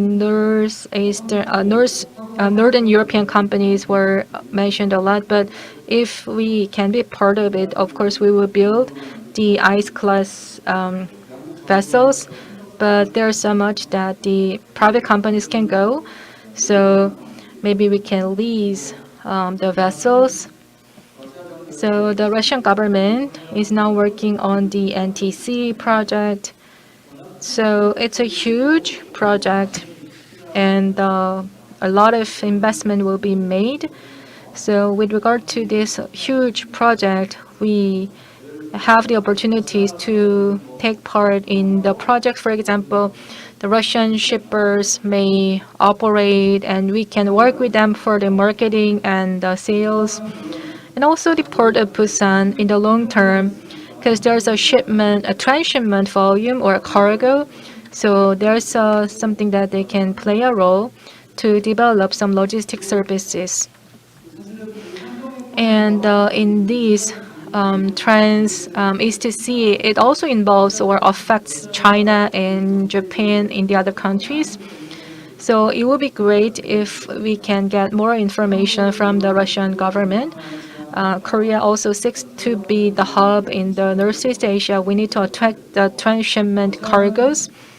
But Russia, they may have some issues with the cargo for the transit cargo, and they also need to handle the current cargo volumes. So the feeder service for the NTC might be needed, but they also need to find a way to attract the cargo that's going to Suez, China as well. Vladivostok port can be what they use, and Japan as well. So like the Hokkaido area is also one thing. So what I would like to tell to Rosatom, well, with the NPC, we may see more economic feasibility because they are now working on the year-round navigation, but that might require a lot of work. So we need to do more international cooperation. So, for example, in Europe, they have a lot of volume, and Busan port has a lot of cargo as well. So Hamburg or Busan or Bremerhaven of Germany, we may also think about having the direct call for the navigation. So, and that is the last slide. Thank you very much. Please give him a big round of applause. So, well, it was the Korean presentation, so we could understand. So, but he's a professor, and he made a very clear and easy to understand presentation about the current and the next steps of this whole NSR. And about this Alex Topai's presentation, It was very technical, and I was wondering, since this was the result of the joint research project, it might go to academic. So I was not entirely certain whether it's something that can be applied in the field in reality. So that was the question I had in mind. I'd like to ask Mr. Diebold of Self-Complaint. For my question about any top fives, any idea? Very briefly, just within 1 minute, please. Loud and clear. So basically what Alex Topaz said is very important to operate the vessels in the Arctic. For the reason is, as he mentioned, the performance of the vessel. This is the most critically important. I'll give you just a few examples. Basically, this will describe all my answers to you. So, if you know the clear ice condition for the vessel, then we can modulate the mapping for it to make sure the vessel is going to be along the mostly safest and the mostly economical way. So, just give you like a few examples. During this the trial voyage from Sabetta to China and vice versa. So we got a report, and let's say when the ship is in ice-breaking performance mode, that means so we have to go stern ahead. So we used 450 cubes of the boil of gas a day. If the following vessel, just coming just behind the first one vessel who is breaking the ice, the fuel consumption of the BOG is only 250 cubes. This is the very big figures and very costly for the operation. Okay, so that's why if you know the best way, the best condition of the ice for the passage, then you're going to have a definitely benefit for it. Save the money and save the vessels.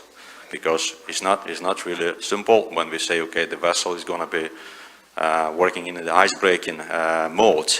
So anyway, so in spite of the fuel cost, so we have lots of the impacts, such as the vibration, okay, like mechanical stresses on the hull, and etc., okay.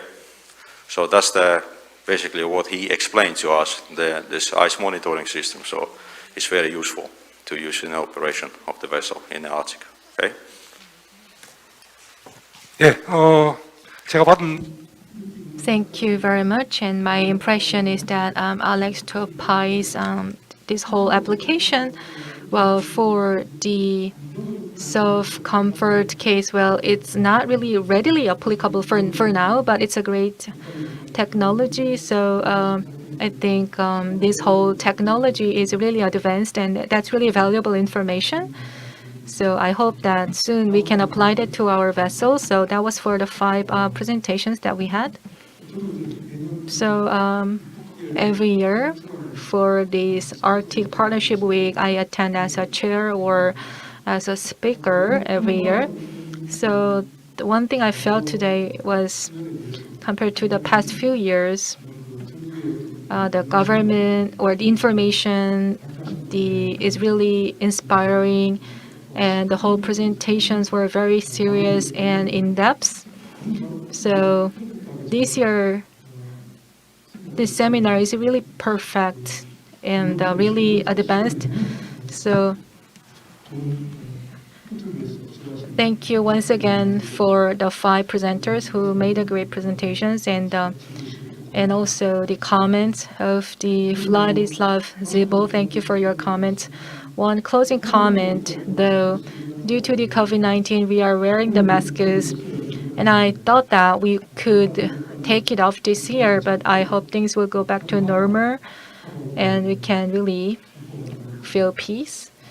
So maybe 2022, when we have this Arctic Partnership Week next year, we can smile and we can take the masks off, and we can like have a great time after the seminar.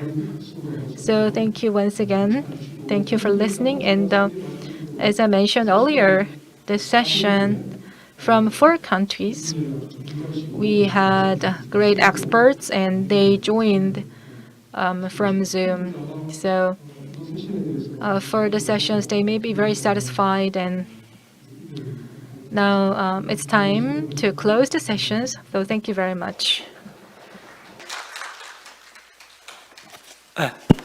예, 박 Thank you, Professor Bach. We will have a panel discussion in 5 minutes. We will take 5-minute break, and we will start our panel discussion at 5 past. So we will continue with the panel discussion in a moment. The moderator lady is seated. I'd like to ask Mr. Jibo, Professor Hong, and Mr. Han are the speakers in person who are here in person to join us on the stage.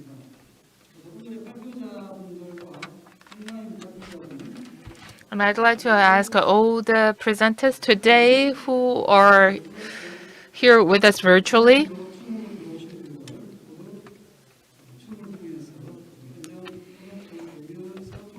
to join us for the panel discussion.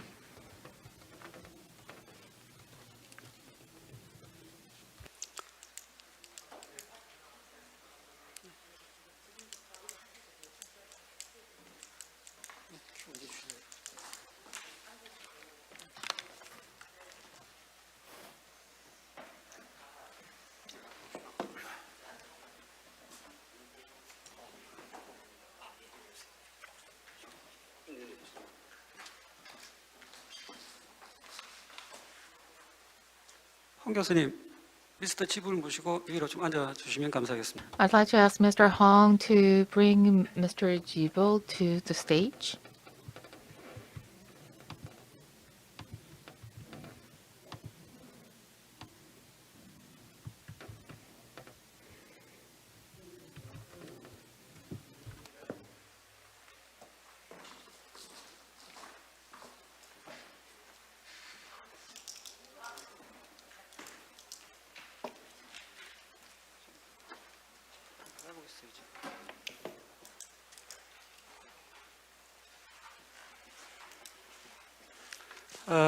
지금부터 제10회 Now, I'd like to move on to the last part of today's seminar, panel discussion.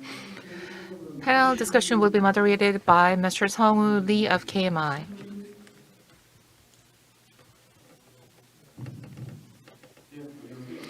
Good afternoon, ladies and gentlemen. I'm Song-woo Lee of KMI.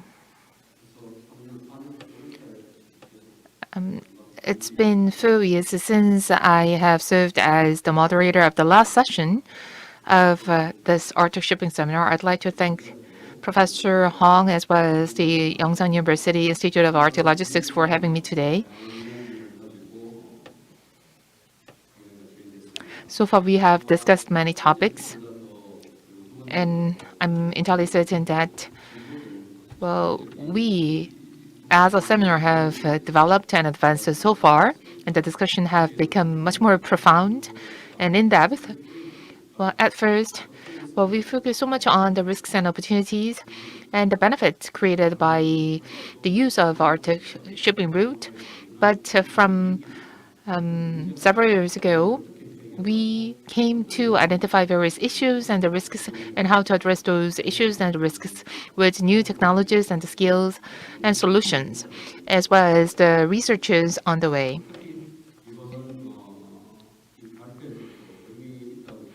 In particular, today's seminar is even more significant because we have active participation from Russia, which has the largest territory in the Arctic region. And we also have Mr. Jibo, who is a site team manager, site team head of Subcomplot in Korea. He addressed various experiences in project, and other presenters also touched upon the technological improvement. And last but not least, President Hong talked about the construction of transshipment hub on the NSR and the role of Korea to be played in this regard. I believe I'm here to be a timekeeper and manager. That is why I'd like to cut it short. And I would like to introduce today's panels. Mr. Dr. Gunnarsson of Nord University of Norway. And the second panel is Professor Ochuka Natsuhito of Hokkaido University, who has been working with us quite closely for such a long time. Last but not least, we have Mr. Sokta Park of Sinocor. First, I'd like to turn to Dr. Gunnarsson on the presentations from the perspective of a scientist, or from the perspective of the one in Norway. Or if you have any questions now, this is your opportunity to share your questions with the audience. First, we have 3 panels, so I can give 10 minutes to each panel. Dr. Gunnarsson, please.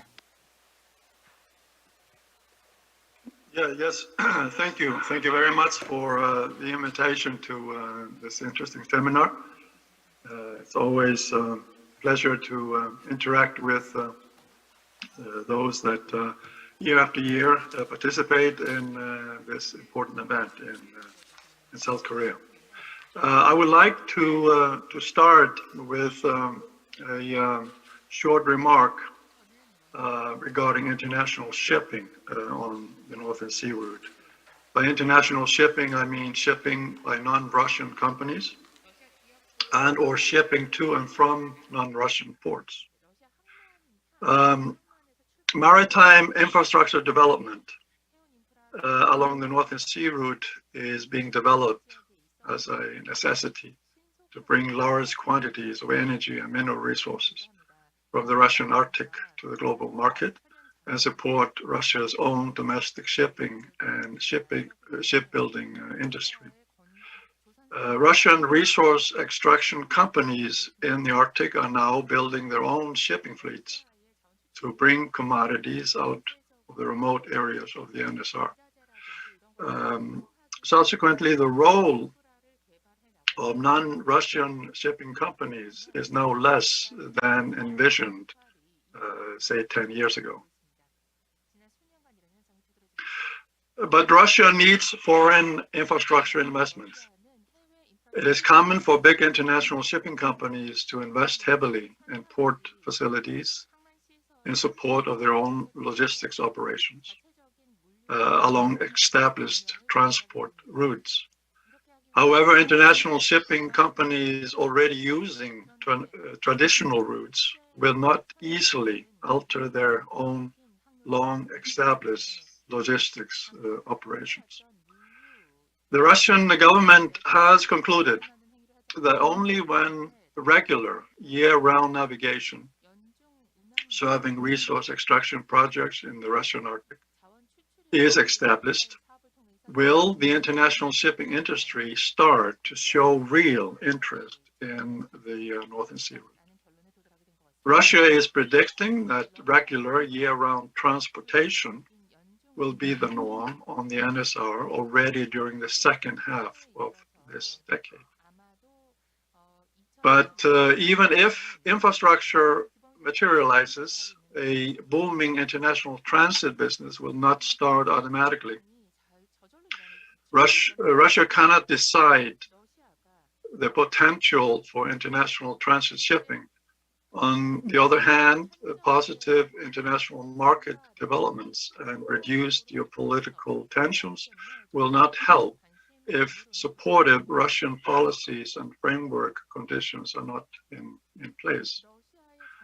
Conditions for large-scale investments by the international shipping industry and cargo producers for use of the NSR is still not in place. Besides, there are uncertainties about Russia's long-term policies. It remains an open question whether Russian preferences will support de facto monopoly on Arctic transits, for example, container shipping, rather than encourage competition from international shipping companies. International shipping on the NSR has been dominated by the European shipping companies, with only a handful of Asian companies being involved each year. Transport of commodities from the NSR to European ports takes place much more frequently than to ports in the Asian Pacific region. Companies based in Northwest Europe have extensive experience of operating ice-strengthened cargo vessels in sea ice during the winter in the Baltic Sea, and some of these have been used on Arctic voyages during the summer-fall season on the NSR. European companies also have extensive experience in the transport of heavy lift cargoes and in offshore support, as well as in dredging operation in European coastal ports and rivers. This expertise and equipment have been in demand in the Russian Arctic and will likely continue to be so for several planned extraction projects. A major limitation on the use of the NSR as an international shipping route has been the availability of ice-strengthened vessels of different segments and sizes for use on Arctic voyages. However, international shipping companies will not invest in expensive ice-class vessels only for spot market deliveries of goods during parts of the year. They need year-round shipping, a sustainable cargo base, and confidence in stable framework conditions if they are going to undertake large investments in ice-strengthened vessels. Some companies may be reluctant to engage in Arctic transport due to public concerns about perceived environmental risks. Yet Russia can claim that shorter sailing distances using the NSR translate into reduced emissions. And if enough LNG-powered vessels are introduced, climate-related arguments in favor of the NSR will be strengthened. So at the end of the day, it is the global maritime industry that will decide when the shorter Arctic route is safe, efficient, reliable, environmentally sound, and economically viable in the comparison with other routes across the world's ocean. So thank you. That was my short remark in the beginning.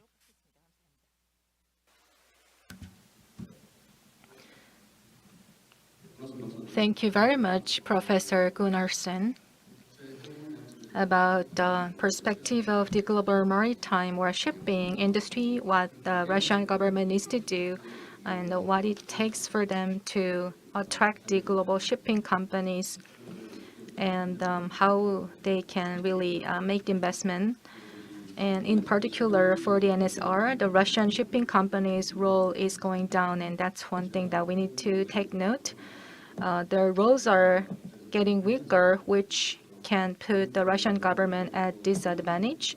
And we need to have the port infrastructure, but the global shipping companies and the loading companies are developing that. And the Berg port are sometimes developed by the cargo owners. But in this time of uncertainty, the mineral or the resource development is now being done by the Russian government. And you pointed out the issues and this whole route. The Russian government, if they claim that it's their own route, then the most shipping companies may not use that. So that is also another political risk. So the Russian government need to take that into account. And also for the spot route, they may not invest a huge amount of money in building this ice breaking or the ice strengthened vessels. So NSR is an important game changer for the future.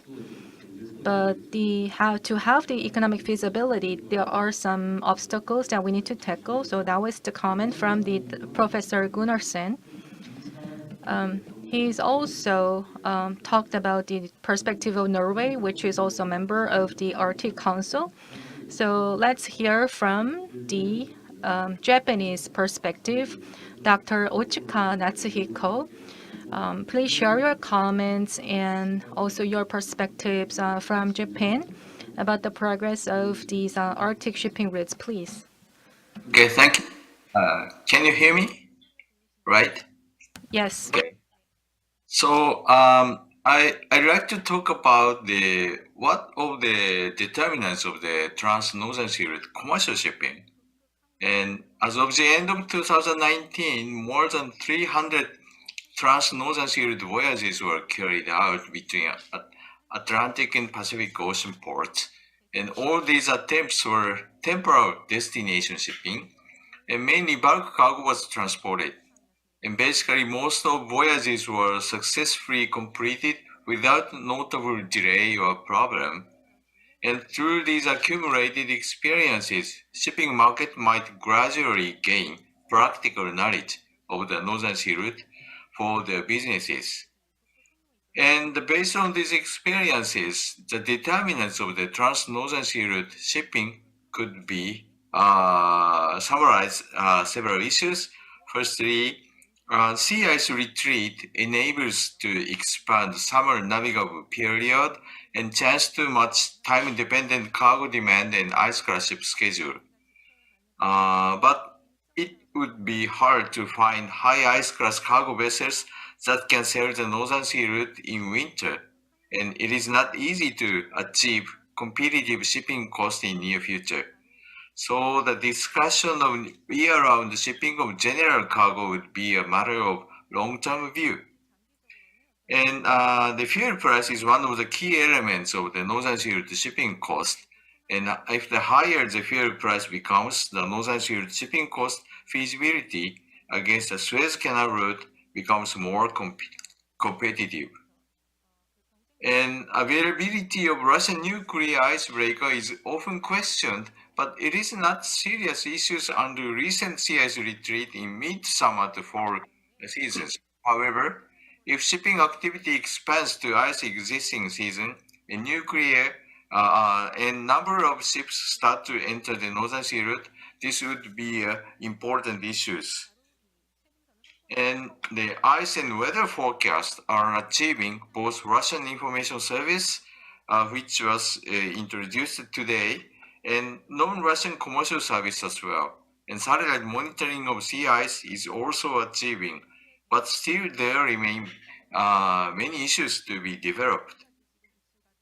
And among these issues, but the key issues for business possibility across the Arctic Ocean could be ice class ship availability and navigation safety and punctuality and market demand and sustainability.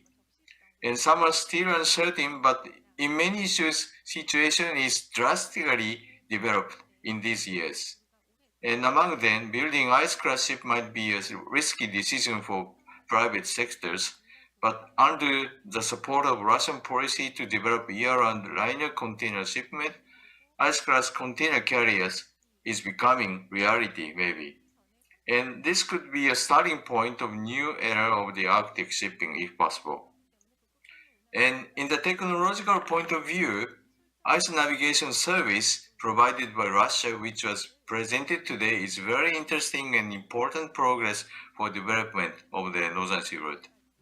And at the same time, from the commercial point of view, cargo demand between Europe and East Asia is a crucial requirement to realize the commercial container shipping across the Northern Sea route. Thank you very much.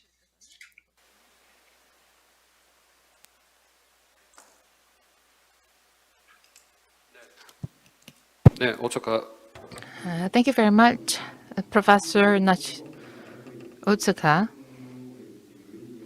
So among the well-known factors, Professor highlighted some of the key points.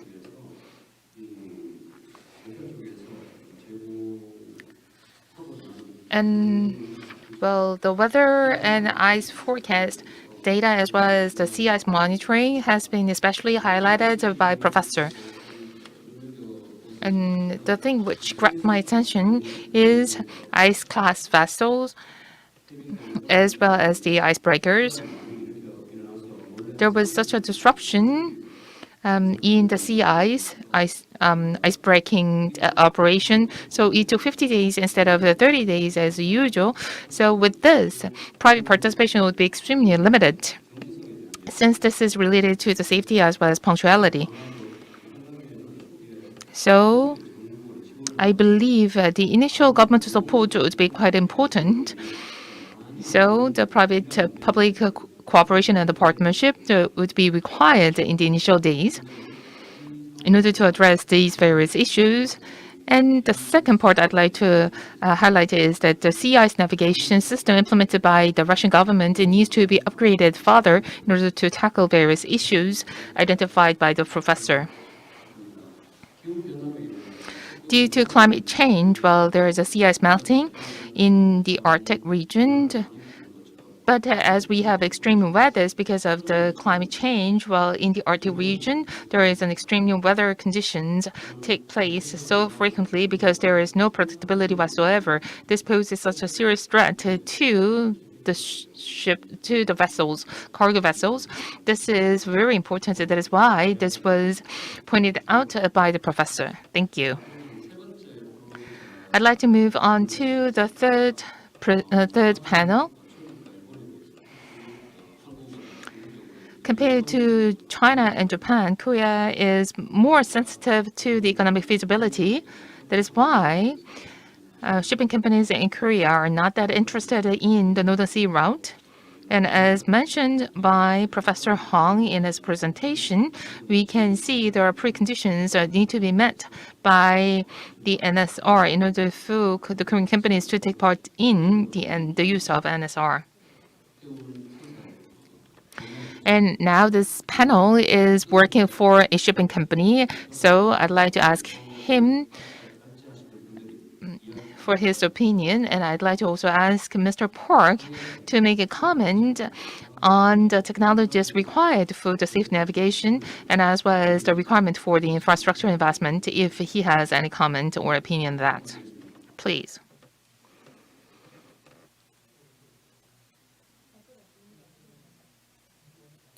Mr. Park is on mute.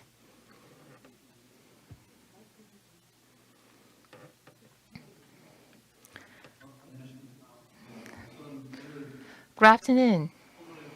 Thank you very much for having me for this panel discussion. I'm Dr. Park of Sinocor.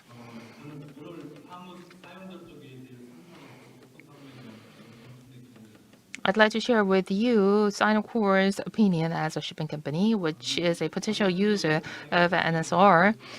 Last year, I briefly introduced what this company is doing. Well, this is a company which provides container line service. And we have 78 container vessels, and we have about 400,000 TEUs of containers.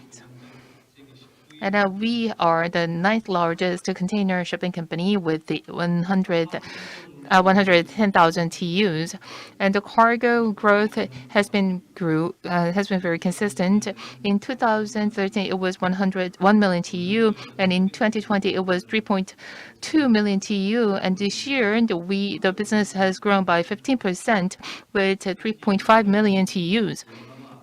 In particular, this year, with Japan, China, and Northeast Asia, there has been a clear growth in the cargo, but the Vladivostok port, and there has been some very serious congestion in some of the Russian ports. That is why the shipping of containers as well as the vessels, containers, has been put on hold. Sinocor signed an MOU in order to facilitate the development of the NSR 3 years ago.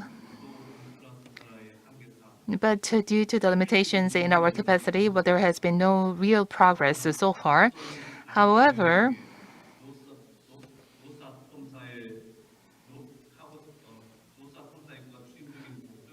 Rosatom's transshipment hub port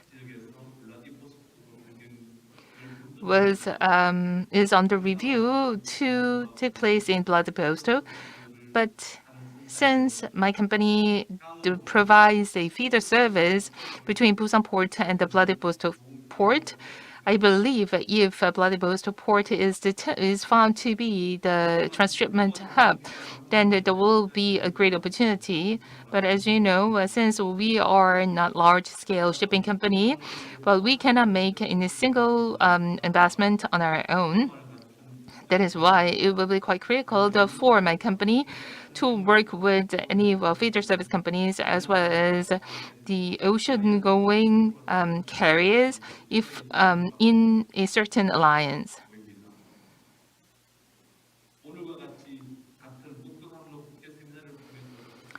Through this kind of seminar, we'll be able to pursue joint research as well as the exchange of information. I believe we need to continue this kind of effort in order to facilitate our cooperation. And 24/7 available infrastructure as well as the terminal should be realized as early as possible along the NSR so that we can encourage shipping companies to turn to use the NSR. Thank you very much. 네, Thank you very much, Mr. Park. So he shared about these perspectives of the small, medium-sized shipping company from the Sinocor's perspective. So about the navigation into the NSR, it's not really that feasible or practically. So even though it can participate, it needs to form some alliance with the large shipping companies in Korea, and also for these in the port of Vladivostok, the feeder service cargo volume should be increased for them to increase or their business or grow their business. So the feeder service route and the shuttle service for the Arctic shipping routes, they have the shuttle from Murmansk to Pebrsky to Kamchak. It may navigate in between, and they will have these icebreaker fleet, and on the other sections they will have like ice class and other vessels for the shuttle service, and it's been discussed for 5 to 6 years. And as you listen to the Professor Hong's presentation, at the very end of this whole route, not the port of Kamchak, but the port of Vladivostok is now gaining more importance and attention. And that means that these Arctic shipping routes is now getting more or becoming more relevant topic for Korea. So in other words, it means that for Russian government, they are now struggling to decide whether these Vladivostok or the other port will be better or not. So personally, I think as an expert in the international logistics business, well, given that all the conditions are the same, the port of Vladivostok is at a better or in a better position. But the port of Vladivostok, I have done a lot of studies and I've been involved in the development projects, but they also have a lot of limitations. So how they will tackle the limitations in Russia and how they can make the progress is also what we want to know. The port of Vladivostok, with the current capacity, the vessels may not be able to get in, so maybe they have to build a new port to handle the cargo volume. So on that point, we need to wait and see how the Russia will react, and they may want to also have some collaboration on some points with Korea. So we will discuss about that later. So the discussion was a bit too short, so we have some time left for the discussion. So Professor Gunnarsson and Otskar, Natsuhiko, and Mr. Park shared some comments. And with the presenters, I'd like to find some link. And as a moderator, I'd like to ask a few questions. So first, the Dr. Gunnarsson mentioned about the Russian companies are getting or losing their roles in the maritime transport industry, and I couldn't hear the full presentation from Mr. Zibo. But as a Russian company, what do you think about the roles of the Russian shipping companies and the challenges, or your company, or I mean the Russian government, what are they want to do to grow the companies or businesses? Hello. So basically answering your question, as far as I can see, now we are growing, so being placing the orders for the more vessels, so especially for the NSR. And as far as I know, so we also want to increase the tonnage to be transported by the Russian companies, so along the NSR as well. So there's always a risk. Okay, at the moment, so maybe the NSR, so the better just to be addressed to the operators of the Northern Sea Road.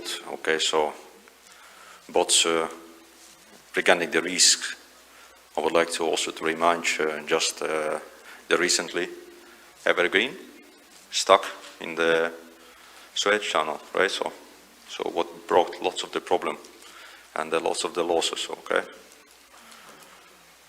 Okay.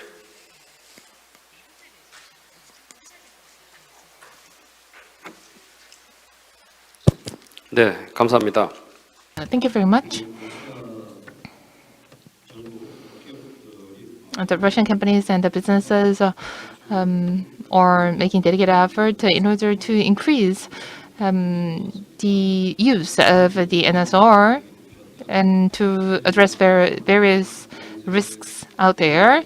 And as for the closure of the Suez Canal, as mentioned by Mr. Jibo, with that, we came to realize that there must be some alternative to the existing traditional route, but that also means that the vessels using the NSR, they try to use the NSR, but because of the delay, they, rather than using the NSR, they decided to use the Suez Canal.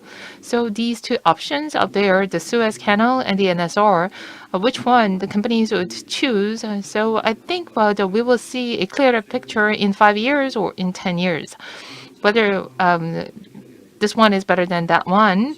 I think that there are some issues for each route to tackle. Now, I believe the NSR is slightly a disadvantage, but at some point, the NSR will be able to become a compelling option, an alternative to the Suez Canal.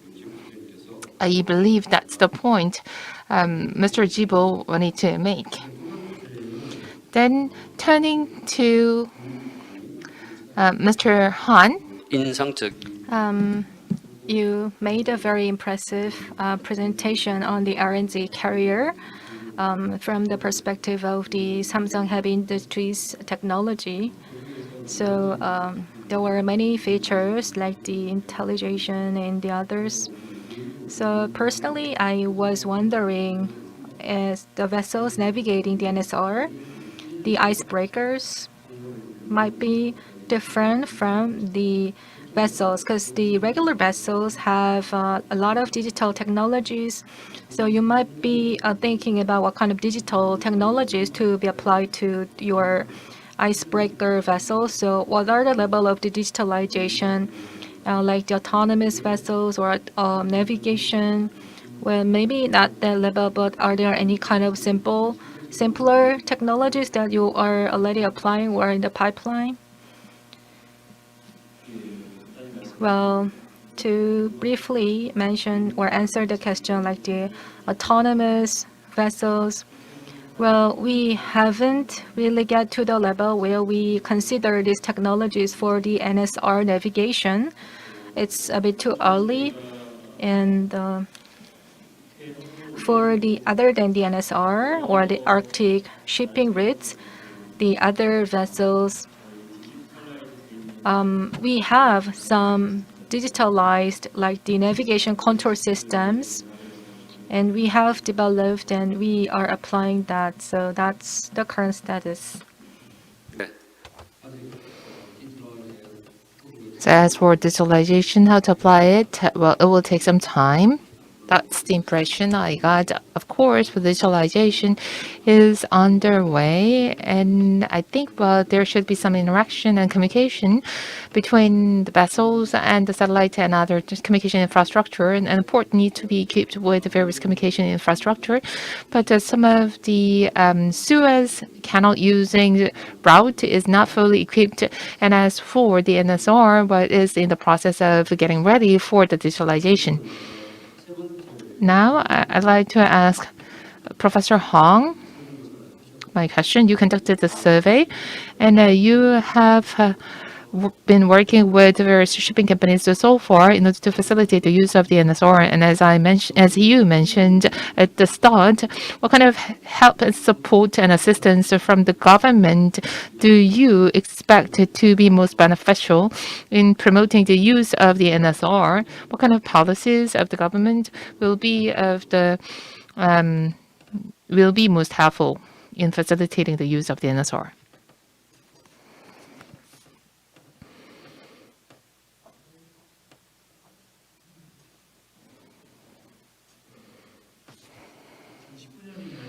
Probably it was back in 2019. There was a discussion at the Polar Economic Council. Shipping companies were in such a difficult shape, so they did not have the capacity to pay any attention to the use of the NSR. But some of the carriers are still interested in using the NSR.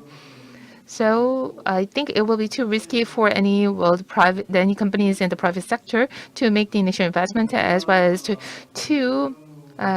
put in any initial efforts. That is why if the government is interested in leading this initiative, I believe this is something actually mentioned by our president, incumbent president, to President Putin back in 2019 or 2018. So if the government is interested in pushing forward the NSR use, then there should be any partnership formed between the public and the government. And this is also part of the outcome of the survey.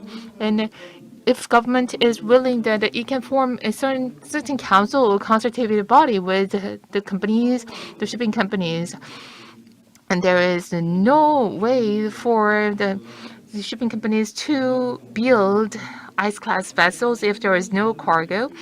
So that is why we need some government support as well as some sponsorship, or we can build a lower ice-class vessel to use it for the route to the Southeast Asian port, or we can use it for other public purpose.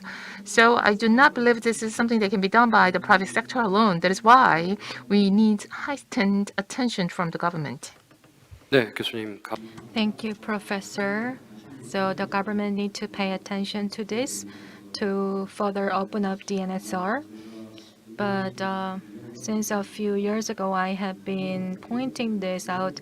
A large-scale project between Korea and Russia can be considered, and the Russian party is also talking about that, but we couldn't really involved in that because in the Siberia or the Arctic region, the resource development, joint development, then these whole resources could be about cargo, or it could generate the cargo traffic.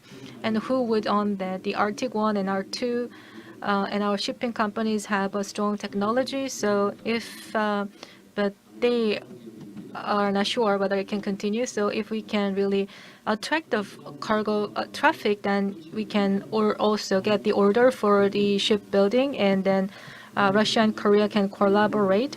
And the shipping companies, to have the cargo, we can also transport the cargoes as well. The first Arctic, the vessel ordered, I remember it was the Daewoo Korean company, and the Samsung Heavy Industries also won the order, or it's not operated by the Korean companies, but by the Japanese or the other countries' companies. So in that regard, we need to make some turning point and be more ambitious. So as Professor Hong mentioned, I think some experts need to raise their voices and make the proposals to the next administration of Korea so that the cargo can be attracted for these shipping companies. So we had this one round.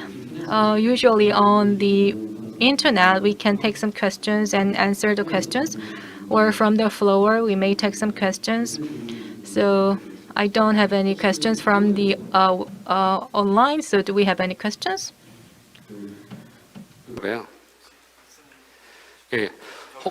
네. 혹시 지금 Is any of the speakers who want to ask a question to each other, or if there is any question you want to ask, then we'd like to open the floor for you.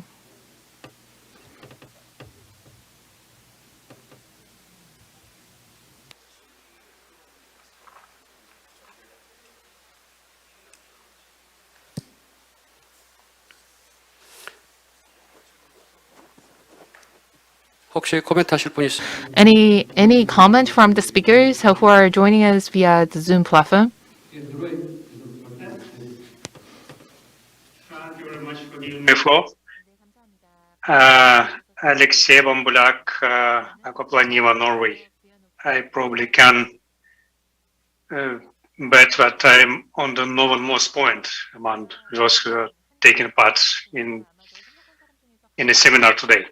Yeah, it was extremely interesting to follow all the presentations given during the seminar. And I would like to reflect most of them and ask our panelists and probably also speakers. And most of all, probably in reflection to the presentation given by Dr. Mikhail Grigoriev about ambitious plans on developing oil and gas and coal production projects within the Northern Sea Route area. But actually the question is to dear panelists that are sitting on, so to say, both ends of the Northern Sea Route, and more in relation to relatively new and up-to-date movement on developing green ports and green shipping lanes. How this environmental friendly movement can affect the ports receiving and sending cargo through this Arctic lane, and what do you think how it may affect the ports within the Northern Sea Route, if you're speaking about the transit? When actually, okay, how green should be ports within the Northern Sea Route area, and what associated costs we can expect with this environmental trend for Arctic lanes development. Thank you very much. I think it's a question for me. Yes, for you also, Mikhail. Okay, thanks. Alexei, you see all this zero carbon pursuit, etc. In my understanding, did not finally understand what does it mean. If you try to reduce the carbon emission during the transport operation, loading, etc., and so on, we have to keep in mind what fuel is on the table. What do we really need? Is the LNG is zero carbon fuel? I think no. You see a lot of words by Rosneft head Sechin that Vostok Oil will produce the production of his practically zero carbon fluence. I think it's not supported by some technological calculation. Really, I don't know answer for your question, because in my mind it's a great distance between declaration and understanding of the practical, technical, technological result. What we really need to do.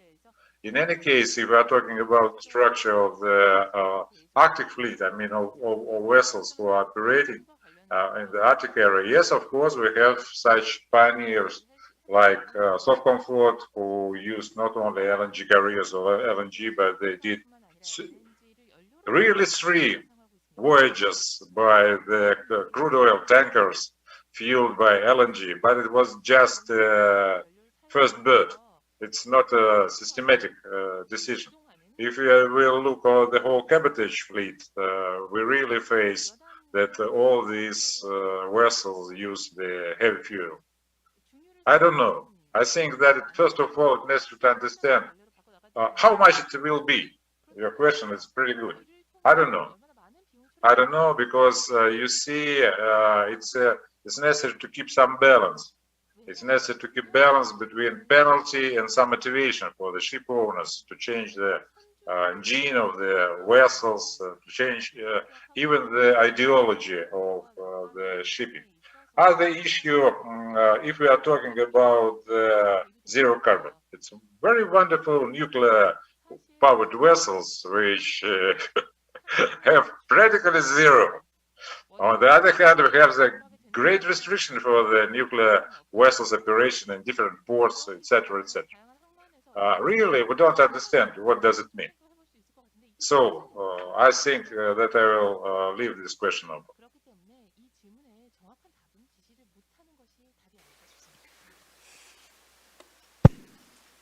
네, Thank you very much. At an international seminar, the whole economics and the environment, the experts usually have this kind of the conversation, and it's really hard to find the right balance. I also care about the environment, but from our side of the story, it's really hard to give the right answer to this whole question about striking the balance. I think it will take days and hours to really have this whole conversation. So that was it for the question. But do we have any questions from the floor or from the online participants?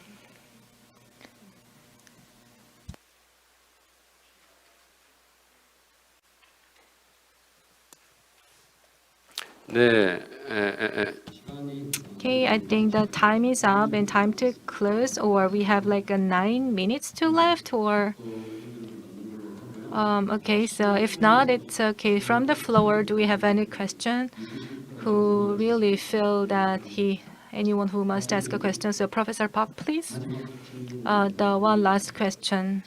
So please make it quick.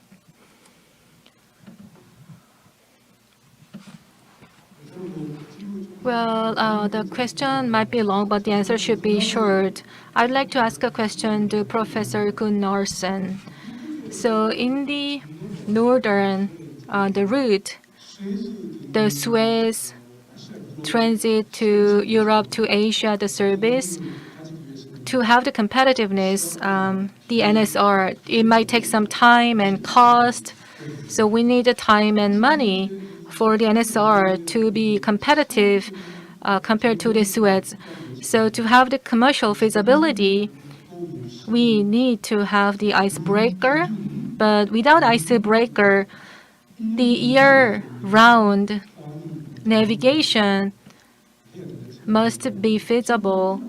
So, and that was also mentioned from the Mr. Belkinson's presentation, but I have some other thoughts. So, Professor Gunnarsson, about having full competitiveness and having full commercial feasibility. From when do you think the NSR will be available, or the year-round navigation will be possible? What's your thoughts on this? Yes, thank you for the question. According to Russian sources, icebreaker support will be sufficient for a year-round navigation on the Northern Sea route by the end of this decade. And but in addition to icebreaker support to be of interest to commercial shipping, obviously icebreaker support is essential and extremely important part of the overall infrastructure. But but we also mentioned that there are a number of other factors that are important to the commercial international commercial shipping, and not the least the cargo base. A cargo base serving the Northern Sea route on a year-round basis or otherwise has not been identified. And this is something that really needs to be done, and some of us are tackling that question. But then there are also other things that a number of other factors that come into the picture. To be of interest, the route does not just have to be open; it has to be safe. And so the safety issue is a paramount, and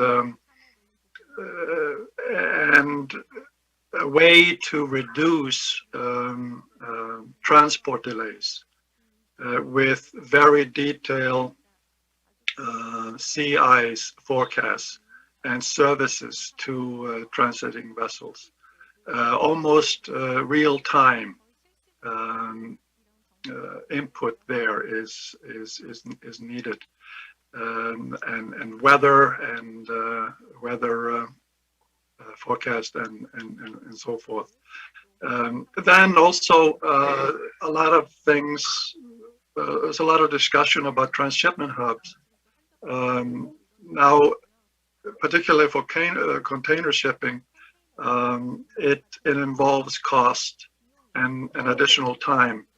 And another study that hasn't been thoroughly investigated yet is what is the economics of transshipment in the Arctic?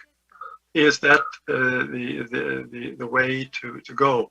The Russian vessels are both transshipping at least part of the cargo, and they are also sailing these high ice class vessels all the way to Asia and to Europe. So what is the economics of transshipment? That's is another question. So a number of different factors come into play. An effective and predictable administrative and management system serving international shipping is also required, and so forth. So a lot of still a lot of issues need to be resolved. 네, 고나선 교수님. Thank you very much, Professor Gunnarsson. We expected that the answer would be short, but the length was very adequate. Now is the time for us to wrap up today's session. In relation to the last question posed by Professor Park, in the past we talked about the economics of the NSR. I believe now is the time for us to talk more about reliability of the services and reliability of the route. In particular, because of the climate change and extreme weathers in the Arctic region, there was a severe melting of the ice, and because of the quality of the melting ice was very poor. That is why it prevented the vessels from entering into the NSR. So I believe not just the entrance into the NSR, but also the safe navigation through the NSR would be the most important factor going forward. What we are talking about is rather ironical. The cargoes would be iron ores, minerals, and oils and fuels, but we are talking about net zero. I do not think that everything will change overnight. It will change over time gradually. And I believe the NSR going forward will need to go in line with the movement of the global community, such as the carbon neutrality and the climate change responses. Only then we'll be able to ensure the starting point for the green port as well as the green vessels. With that, I'd like to conclude today's seminar. Thank you very much for your time and attention. And I hope you have a safe return home. Thank you very much. Thank you, Mr. Lee.